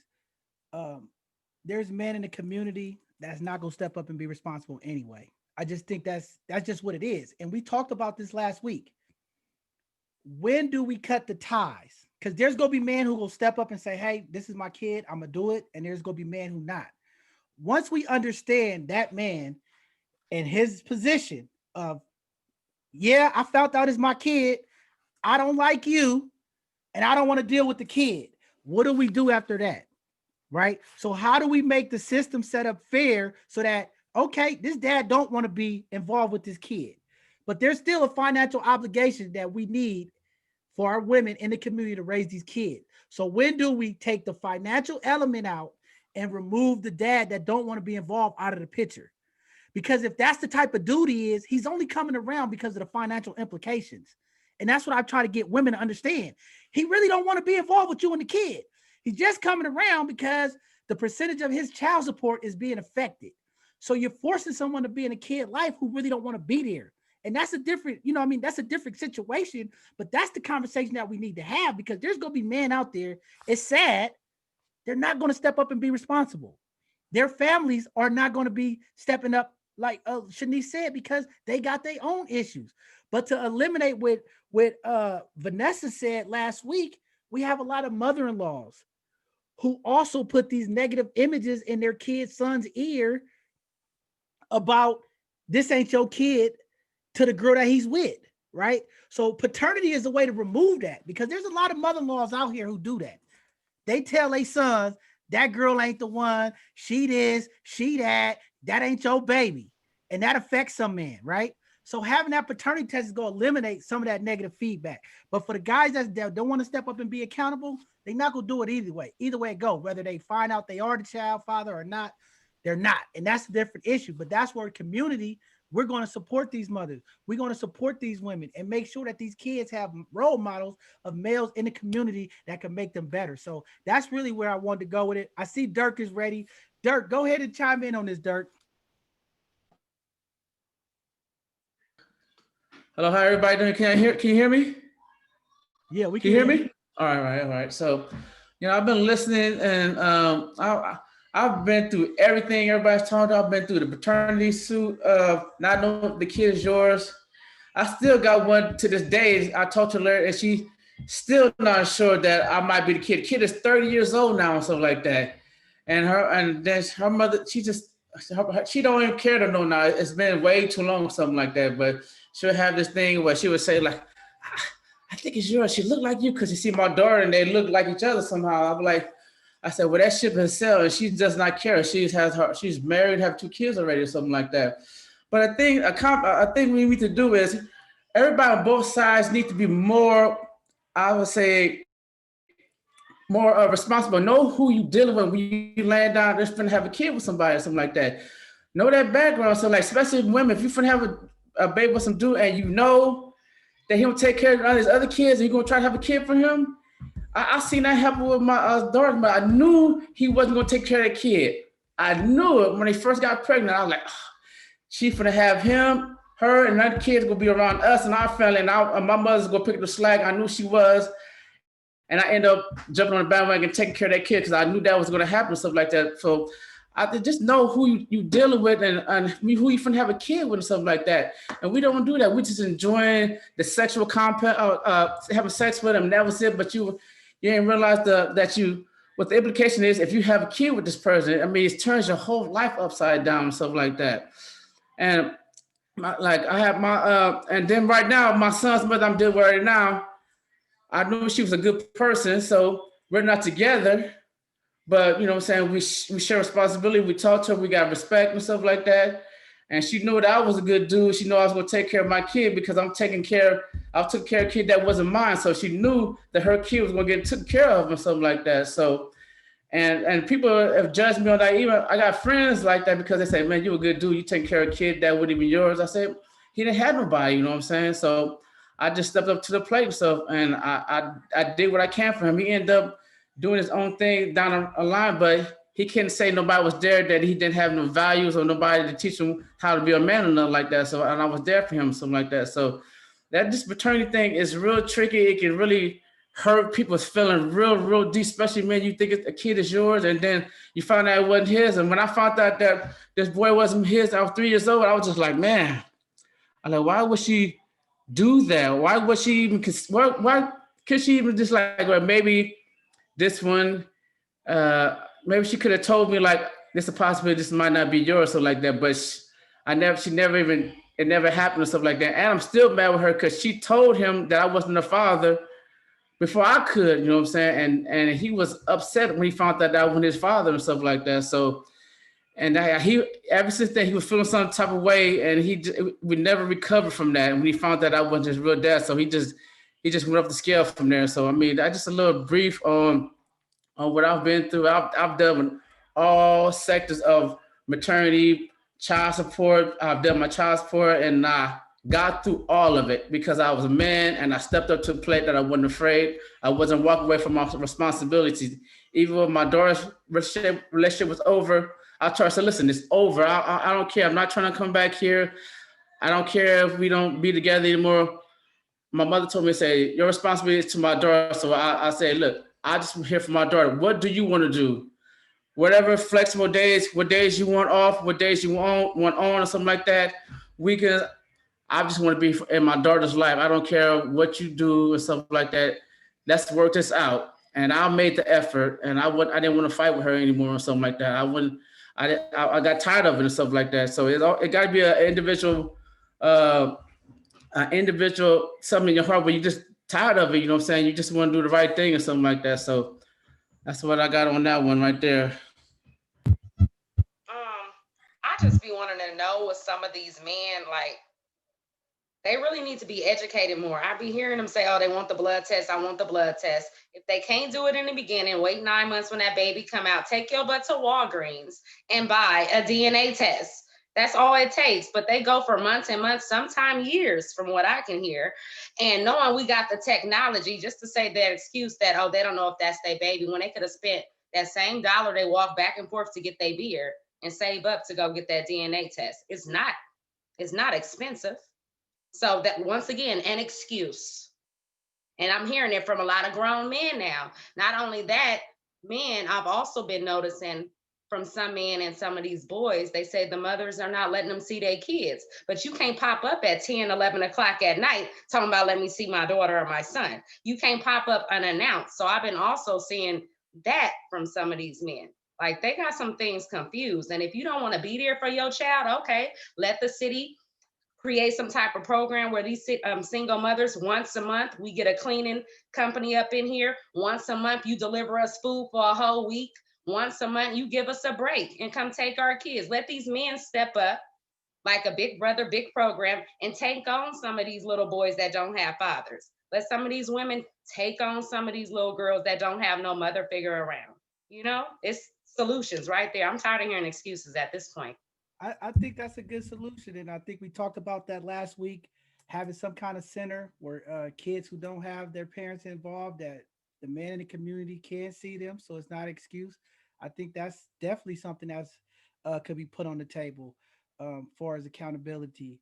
But when do we as a community also allow mothers and fathers, when people step into their life, do the things that they need to do? Because I also hear it's a challenge as well, right? I'm Yes. trying to be, oh, John, I want you to come mentor my kid, but then I go hard on them. Don't be talking to my son like that. Like, hold on. If you want me to be a young man and mold him into being great, you got to let me do what I do too. And sometimes, and it's not a sexist thing, our women have an issue with that. So I how do we definitely help? did. Because I want to help. I'm just saying, I want to help, but I know a lot of men in the community back off some kids because sometimes the parents won't allow them to help. So how do we get out of our own way to be effective? And I think that's really the part I want to hone in. How do we be effective? If I understand that you're going through this as a single mother, I want to help you. How do you allow me to help you without me being diminished in my work that I'm trying to do? Right? Because if I say, come here, you little pickerhead boy, I might just tell him, you come here, little pickerhead boy. I don't want you to hear, I don't talk to my boy like that. You know what I'm saying? Oh man, the first time my ex whooped my son, I had to take a step back. It had already happened. I was at work. I come home and she told me that he was messing up in school and she had it because at that point she was a stay-at-home mom while I was working, and that was month number, I think, 3. And I had to breathe through it because I wanted to lose my stuff. I realized that I curse a lot and I didn't realize if we could on here or not. So sorry. But I had to trust the fact that I picked someone that I trust my son with. I obviously trusted her enough to leave him in her care.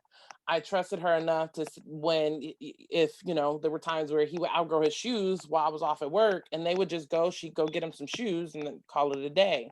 So if I can trust that she can take care of his life and he wasn't going to die in her care, I needed to trust the fact that she could whoop him. After she told me that and I processed it, I had to ask her what he did, and honestly, if it were me, I would have did the same thing. So I had to trust the fact that I'm dating a person that I allowed to not only be around my son, but we live together. We're raising this kid together, even though they're very different parenting styles. So you just have to trust that you allowed someone in your life, and you have to give them the reins to do what it is they're going to do. But I realized that was hard for me because emotionally, I would not let anybody get into me emotionally. So that was just another thing that I had to learn for myself. Yes, I can be vulnerable. Yes, you can chastise my son. Yes, you can love on my son. Yes, you can do all of those things. But it taught me that I was so guarded in so many things. It had nothing to do with the fact that she wasn't even his parent. I had to tell her it could have been anybody, my mom, my sister, his dad, whatever. I still would have had that initial effect or reaction. So I just had to take a step back and realize I trust this person. It's okay. He ain't dead. He good. By the time I got home, he was already over it. And he also learned at that point, don't try her. She may be small, but she's mighty.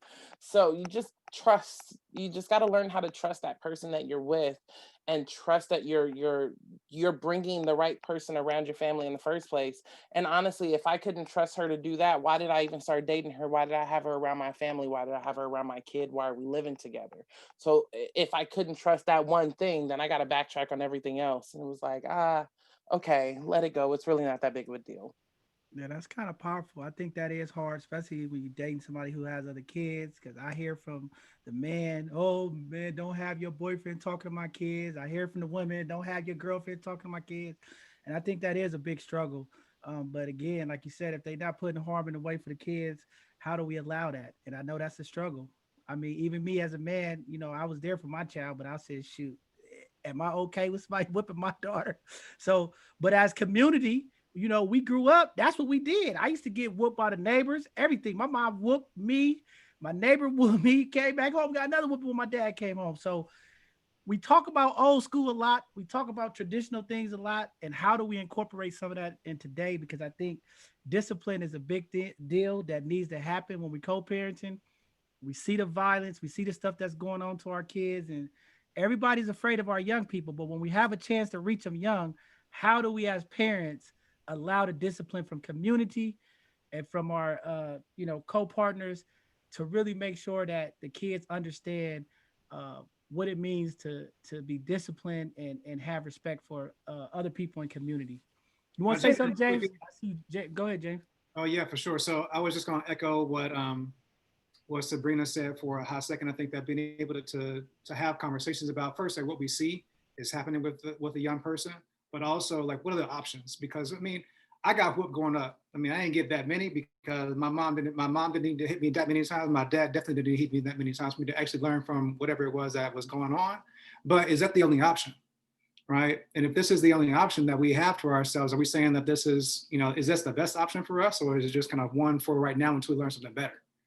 Right? Because this is just because, Rico was saying, like, if he talks to a young person a certain way and a parent gets upset about it, was like, what did we have that conversation with that parent for them to say, hey, this is what I know right now, and I want to try and do something different, or what was happening? Because we get to evolve when we get to change the way that we approach to see which ones are better, just like this, vaccines or whatever the thing is, like what are the methods that we're using and how effective are they moving forward? Because not all methods are going to produce the same outcome, right? And some methods are going to be used and not necessarily put people on the path that we want. They might put them in a different direction completely. There's some folks that say, if my parent had never hit me, I would have decided to do fill in the blank thing. We don't know if that's always true, but did we actually give that child the option to be able to try and do something different? They say, hey, like, here's what I have for you as a parent.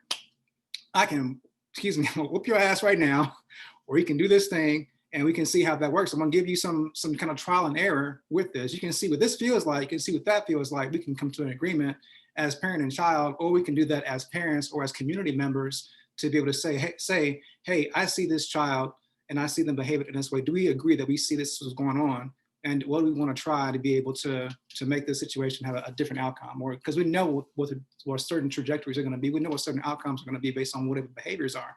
If you continue doing this thing, the police going to get you. If you continue doing this thing, this person's going to catch up with you. You continue doing this thing, then you're going to get hurt, right? But the child doesn't have the experience to be able to reflect on that and say, well, this is what it is. So we have to allow for them to experience some things, but there's really some importance. There's a lot of importance around creating boundaries and creating safe spaces for those conversations to happen and for them to understand who's caring about them and how and why. That's all I want to say. That's deep. Emmett, you want to jump in there? Vanessa, you want to say something?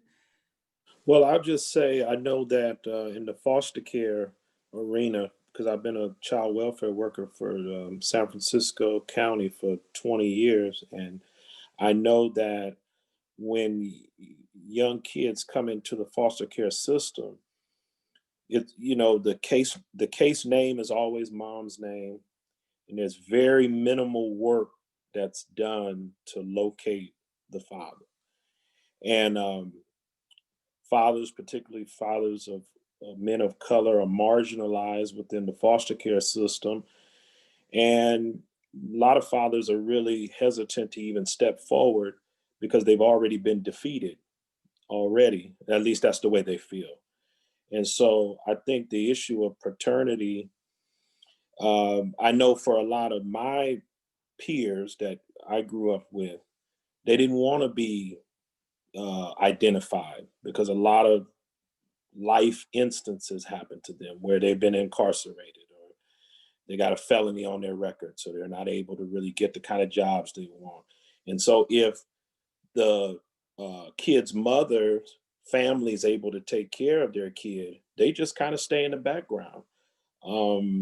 It is a big issue. I'm glad it's being talked about, because whatever education we can get around these issues, we can really impress upon our fathers of color to really take what they can take that would help them. And so that's my say on it. Being in foster care system, our fathers are not even recognized, marginalized, and it's just not even, they say, what's the use? The mom is going to get her way anyway, so I'm just going to stay in the back. But one thing I'll say this, the fathers, whether we as social workers know it or not, most of the fathers are in their kids' lives, but it's just off the circuit. It's just off the radar. They are talking to their kids. They are trying to have kids. Many of them have it. They just don't want to be identified because I guess with the stigmas and things that come with it. Not all fathers, but I'm just saying some of the fathers that I know that have kids that are in the foster care system or have kids, by women who they did not marry or had relationships with not currently. They are having some types of levels of relationship with their kids. Yeah, and I think that's a good point that you brought that up because we did talk about a little bit of that when we had the conversation with the man. And I hope the sisters understand that too, because that is a lot of the issue. Um, when you've been incarcerated, when you have a felony, when life's been real and you've been trying to maintain, how do you, reconnect with community and your family without the stigmas holding you back, right? And our system, the way it's designed, it doesn't help a father who's been to jail, even if he changed his life around, right? They're going to look at, oh, he's been to prison. Is he really a stable a parent, right? And what you said is key because we did talk about this when the man spoke for the dad experience. That was one of the big issues were how do we get involved, right? When this happens, when this breakdown happens, and the family system, the man feeling like it's not in their favor. So, of course, if you a social worker, you understand this. Why get involved? If I go to the family court system and they not gonna give me what I want anyway, why go down there? If I go to child support, they still gonna give me the max penalty because of the family court setup. Why get involved? So again, that's why I think this reform and trying to fix this family court situation is needed because those loopholes in the way it's set up give man those indications that it's not in my favor anyway. So why even try and commit to trying to go get my kid or be involved on that level when the court system is not in my favor? Like we have to change that stigma. And that's what I hope like we could work together to figure out how to make it transparent, how to make it where it's equity for both parents, because guys do go to jail. People do get into trouble. Things do happen, but how do we as a society, as a community, forgive the sins that they've been through, but to give them the opportunity to be back in their kid's life. And that's a systematic structural change that has to happen. I think also too, just trying to create an even level playing field. And I know that's hard, and I know that there's a lot of factors involved, but having both the father and the mother, just trying to come together at some level that would, make things comparable so you'd be able to plan, because at the end of the day, it's about the child anyway.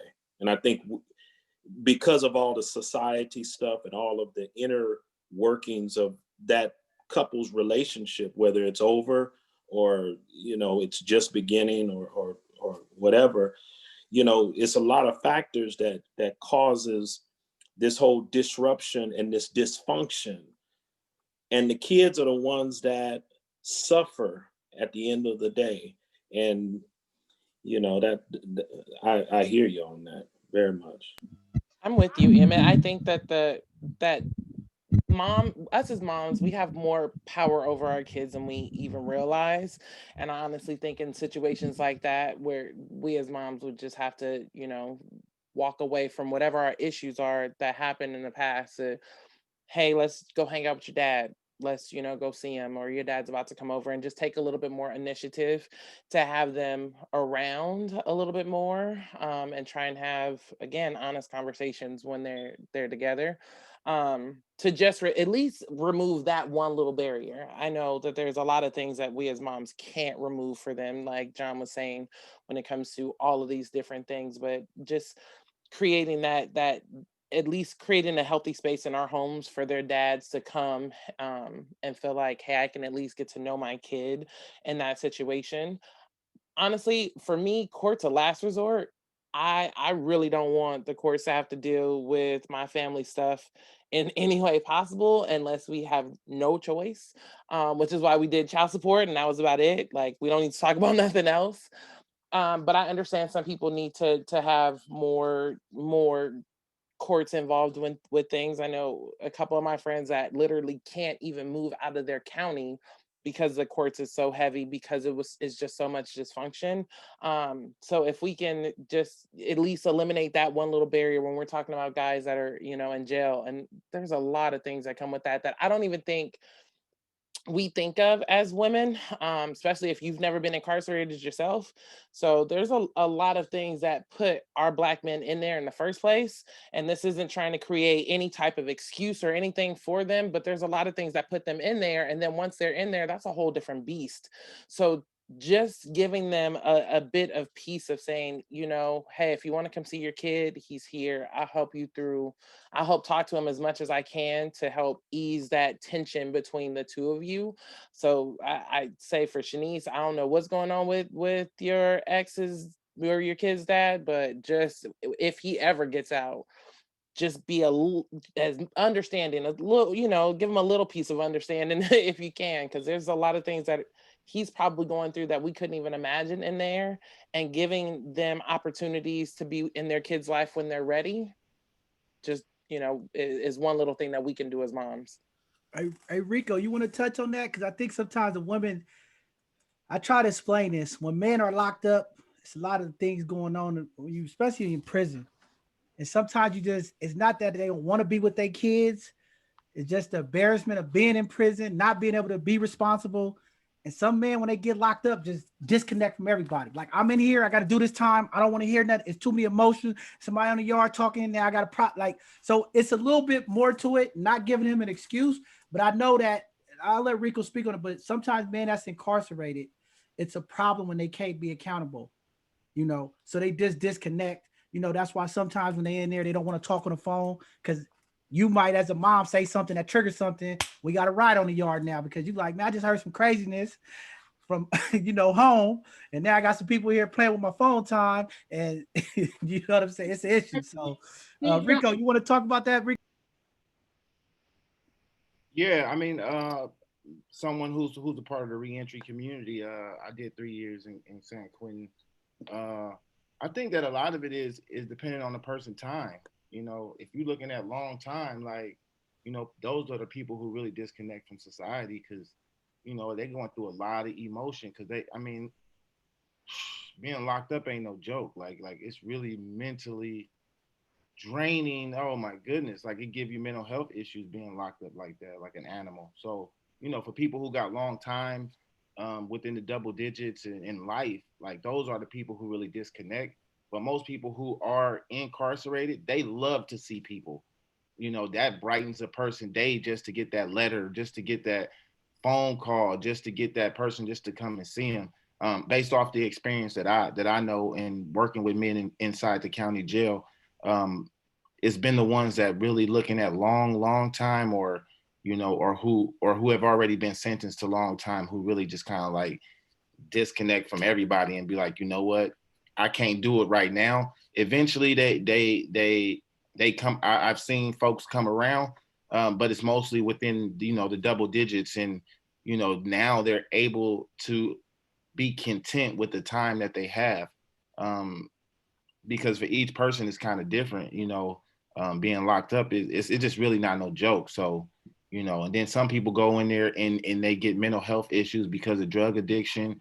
It could be a lot of things that's going on. So but I did just want to say, because I know that we closing up, and I just wanted to say that I commend all the amazing parents, co-parents, married families, mothers and fathers on here that's doing some amazing stuff, and who understand that the greatest present that we can give our kid is our presence, and being able to be around and be able to do all that we can do, and being intentional in their life, and making sure that everything that we do is a thought process within it. You guys are doing some amazing stuff, and I just want to commend you for all the amazing stuff that you ladies and you men are doing. I think these kind of conversations, hopefully, John, we can do one with the youth who come from, dual household, single mother, single father household, so that we can, start to hear their perspective. Because I think that they're, after hearing mothers and fathers now, I think their perspective is going to be very, very key on how we move forward, in creating whatever type of legislation around this. So I just want to commend all you wonderful ladies and men for all the work that you do, and trying to, uplift the next generation to be strong individuals. I think that's important and powerful. We will have the youth. We do want to hear the youth. That will be a conversation because we want to hear from our young people how they feel about this single parent life when dad ain't around, or when dad got a new girlfriend, or mama got a new boyfriend. So we gonna definitely have our youth. But Shanice, you want to say something? Go ahead. Yeah, I just wanted to say, like, even if like my oldest son dad is not ready to talk, instead of him responding to my son's letter, respond to me. Send me a letter so I know how to navigate that conversation, because I'm the one that got to deal with the angry child. I'm the one that got to take him to counseling, and I'm doing it too, just so he know we're in this together. But again, where does that leave me as a mom? And then we hear other inmates who say, I wish I could see my kids. So if he could just tell me, and I'm going through X, Y, and Z, this is what I need you to tell him until I'm ready, that would be better. But not responding to the letters. I have no communication with the family. Like, where does that leave me? And it's breaking my son. Wow, deep, powerful brothers out there. Listen, get this message out there. Our sisters need us. We got to work on our communication.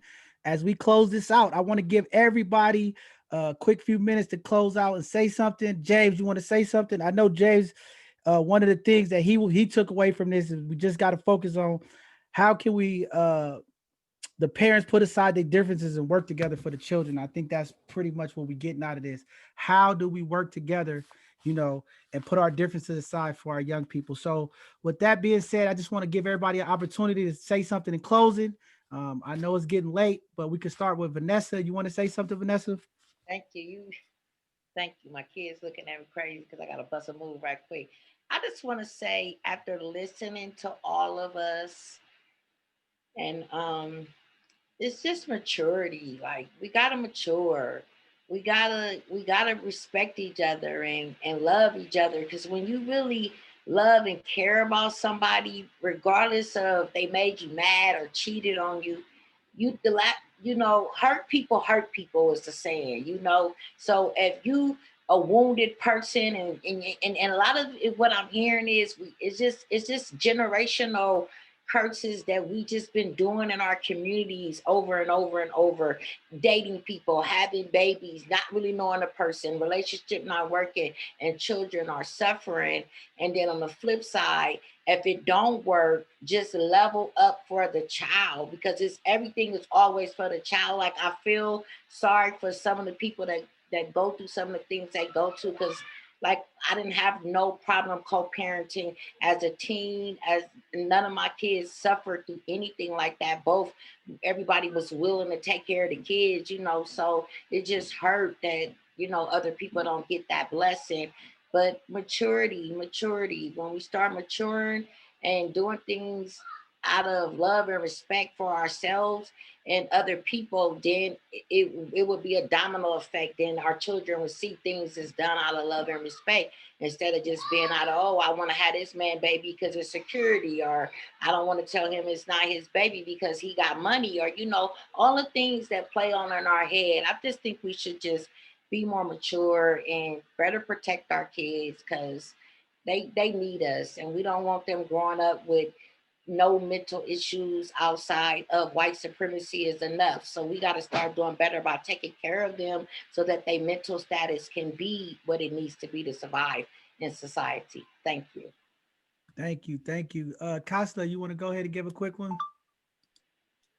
Yeah, I mean, for me, I just go back to the core of it all. And we as Black and Brown people have accepted and received some gifts from our Anglo counterparts that isn't necessarily native to us. And at the heart of who we are as beings, I want to bring us back to the platform of love.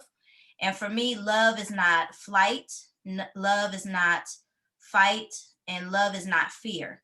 For me, love is faith. Love is standing there and going through it like The sister said the highs and the lows, the thick and the thins. And yes, there's boundaries in that, but you stand by somebody when you believe in them and when you have trust and faith in them. And I think that my general overall platform is faith, right? Knowing that all things will work together for the benefit of my good, that nothing formed against me can prosper. And I believe that if we hold back to some of those core things, as Rico was talking about before, not necessarily religious, but just a little bit more spiritual, and get grounded in ourselves and find the love for ourselves and for our people, that a bunch of this stuff will work itself out. So I'm glad that everybody was able to join us this afternoon, whether they were a panelist or whether they were a viewer. I appreciate you and your contributions. And hopefully this dialogue just doesn't end here, that we're able to build on it and really create some systemic change. Thank you. That was deep. Sabrina. I just want to say out there to all the single parents, fathers and mothers, keep up the good work. You doing it. At the same time, I wouldn't want to force my way. I keep hearing you guys say, be there for the kids and stuff. And I understand that is nice, but that can also be emotionally toxic for the kids and the parents' sake. And I rather, I understand about fighting through ups and downs, which is great. And that's good. But it's a difference between fighting and just at home living versus existing. And I think if you just there for the kids, you just existing and you're not living. So I want people to think about that, as well as, I won't say get to know the person, because like I said last week, you never really know yourself. We update every moment and every minute. Just be more aware of the situations and your surroundings. And then in closing, I just hope we can all work it out eventually as a race, as a people, to bring our community and our families back together. That's it. Powerful. All right. So for me, I think one thing that is said and not said in this just takes me back to having a village. Talk to the people that you live around. Get to know your family, not just your immediate family. Reach out a little bit further. Get to know, that distant cousin or your grandma's, great grandchild or great nephew or whatever it is. But get to know just people in general, just us as a community coming together. The stronger that the more that we get to know each other and get together, the stronger we become as a community. Yeah, like KaSelah said, like we need to be more as one. We got so much fighting against us. We shouldn't be fighting against each other. So just make sure that we show the same love that we want our kids to have to that Black person that's walking down the street that you don't know. You never know what that one little smile is about to do for that person's day. You never know, that could be your soulmate. Any of these things, just more love with our own people more than anything. And just make sure that you, even if that parent isn't there, you create a village around them that's just as strong, so that even though they're missing that one piece, they're getting so much other stuff that it helps balance it out until it all comes together. So that's just me. Wow, that's deep, powerful. Love. Shadice. Yeah, it's always a pleasure to be a part of these conversations.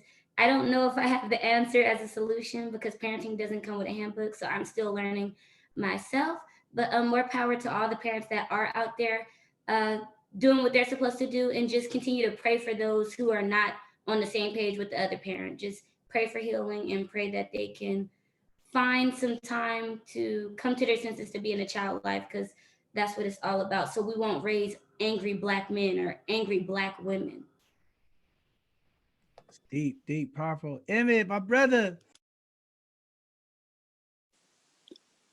Just want to encourage everybody just to remember the sowing and reaping principle, and just remember to be committed to the process. I know we want to be committed to see progress, and even sometimes we think commitment equals perfection.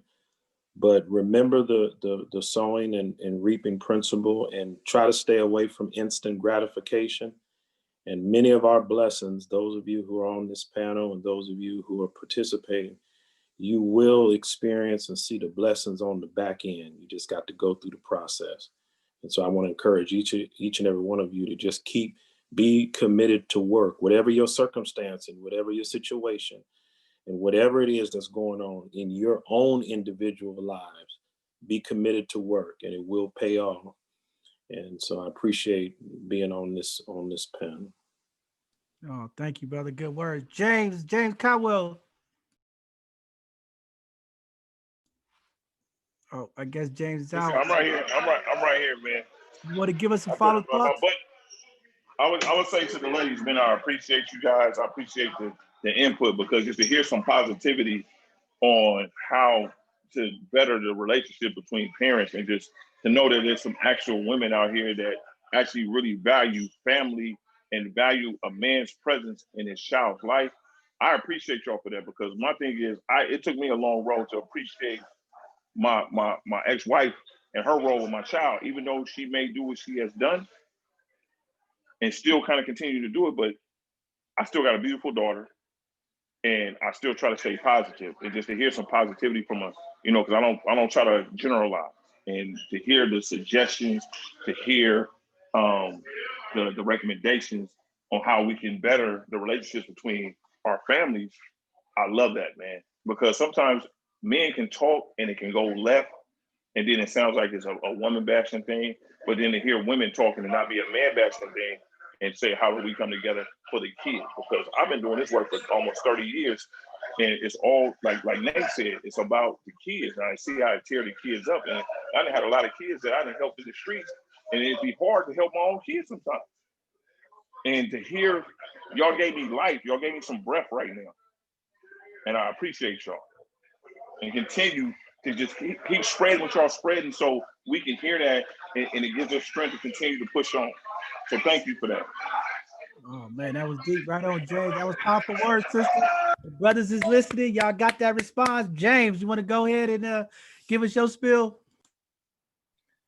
I'm super thankful and just grateful to be amongst everybody that's here. I love everybody. I can't say that enough. I think that being able to continue to elevate ourselves in the way that we see the most optimal health for us is really important to seek out. I think that the method of seeking, revealing, and applying is crucial for all of us in our journeys towards being able to build and develop our communities. I think that being able to know where it is that we hurt and where it is that we heal is really, really important. If I was to offer just a couple of resources to be able to explore some of that with folks, specifically around what it's like to come together as a community and to see each other differently, is this book called The Spirit of Intimacy. I forget the name of the author off the top of my head, but that's definitely one book. Another one is My Grandmother's Hands, and that one's by Resma Menakem. I can put those in the chat or just put them in the Facebook at some point. But just being able to see each other and to know what our emotional heritage is when it comes to family, building family, creating family, and being honest with each other. I think there's lots of gems that were dropped today, and it's really, again, thankful just to kind of hear what's happening inside of the community and talking about this subject. So thank you for allowing me to be here and listen in. Man, deep, powerful, man. Looking forward to many more conversations to get you involved with. Our last person, Dirk, you want to go ahead and give your feedback, Dirk? Yes, I'm gonna give my feedback. My thing for me that helped me get through this for anybody and stuff like that is when you get hurt, you know what I'm saying, don't become bitter and stuff and angry and hold on to this anger, because once you hold on to this anger, you can't grow as a person and stuff like that. And I hated when I was angry. I was angry for a minute, and I hated the way I felt. I couldn't do anything. I couldn't relate to anybody.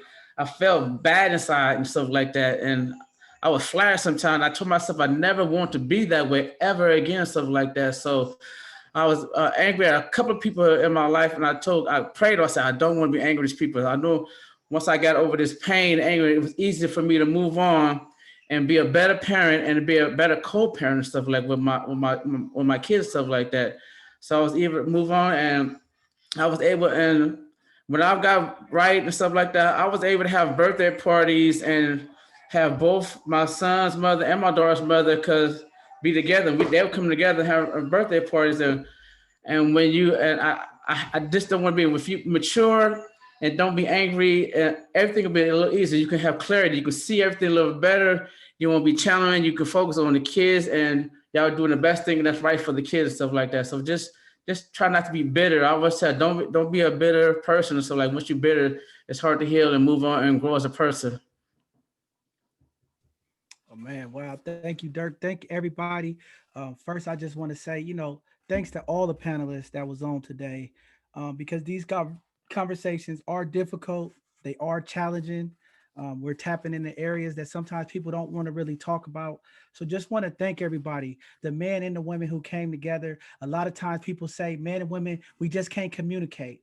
I didn't see a lot of chaos today. I heard the women, they spoke loud. I heard the brothers, they spoke up. We was able to share the microphone, get the message to the community clear. And I think that was the intent, right?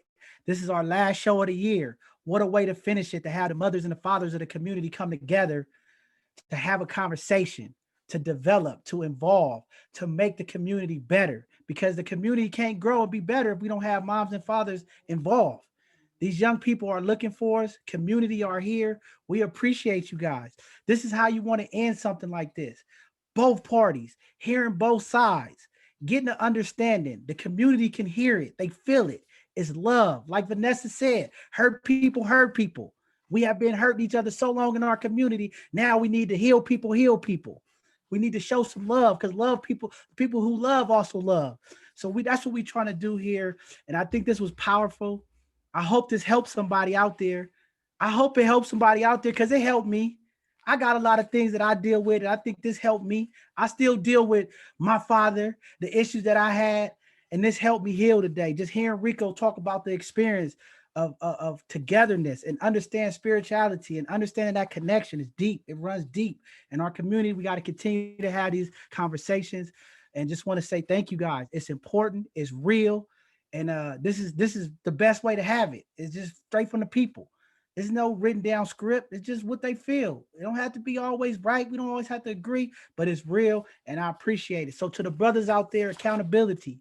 We have to be accountable. That's what our sisters need us to be. We have to step up as men, hold each other as men accountable. When we see our partner slacking, not doing what they're supposed to do, we got to hold them accountable, because that's the only way real change happens.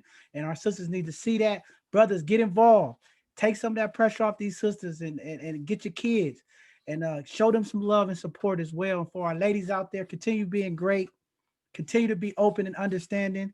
Continue to be patient. I know it's a frustrating, challenging task, but thank you guys for being the queens, the hard rock, standing behind us in our ups and downs, and being there for us. So with that being said, just want to thank everybody again.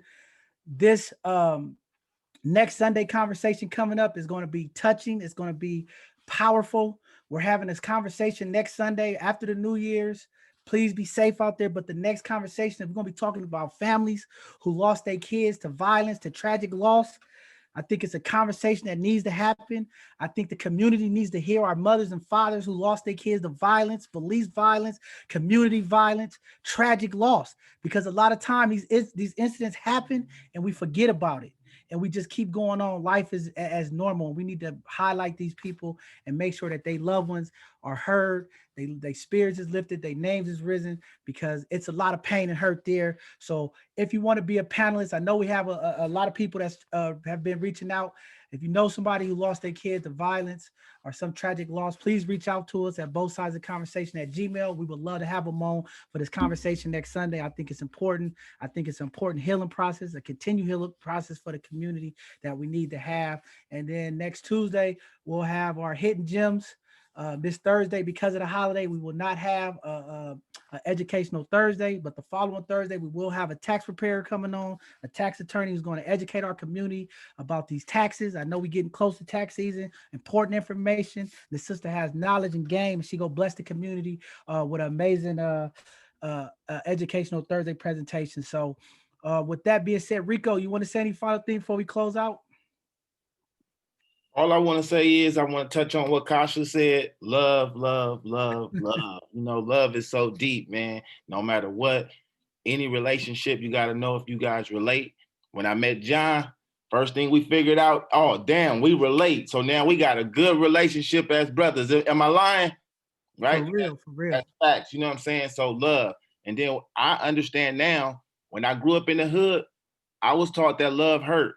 I was taught love is pain. I was taught love is toxic. I was taught all the things that what is opposite of love. Until I better understood what love is, love do not hurt. It is situations when you in love that hurt. It was the situation that hurt you, not the love. So all the young people out there that's trying to fall in love, that want to be in love, better understand yourself, love yourself, understand your value, understand your worth.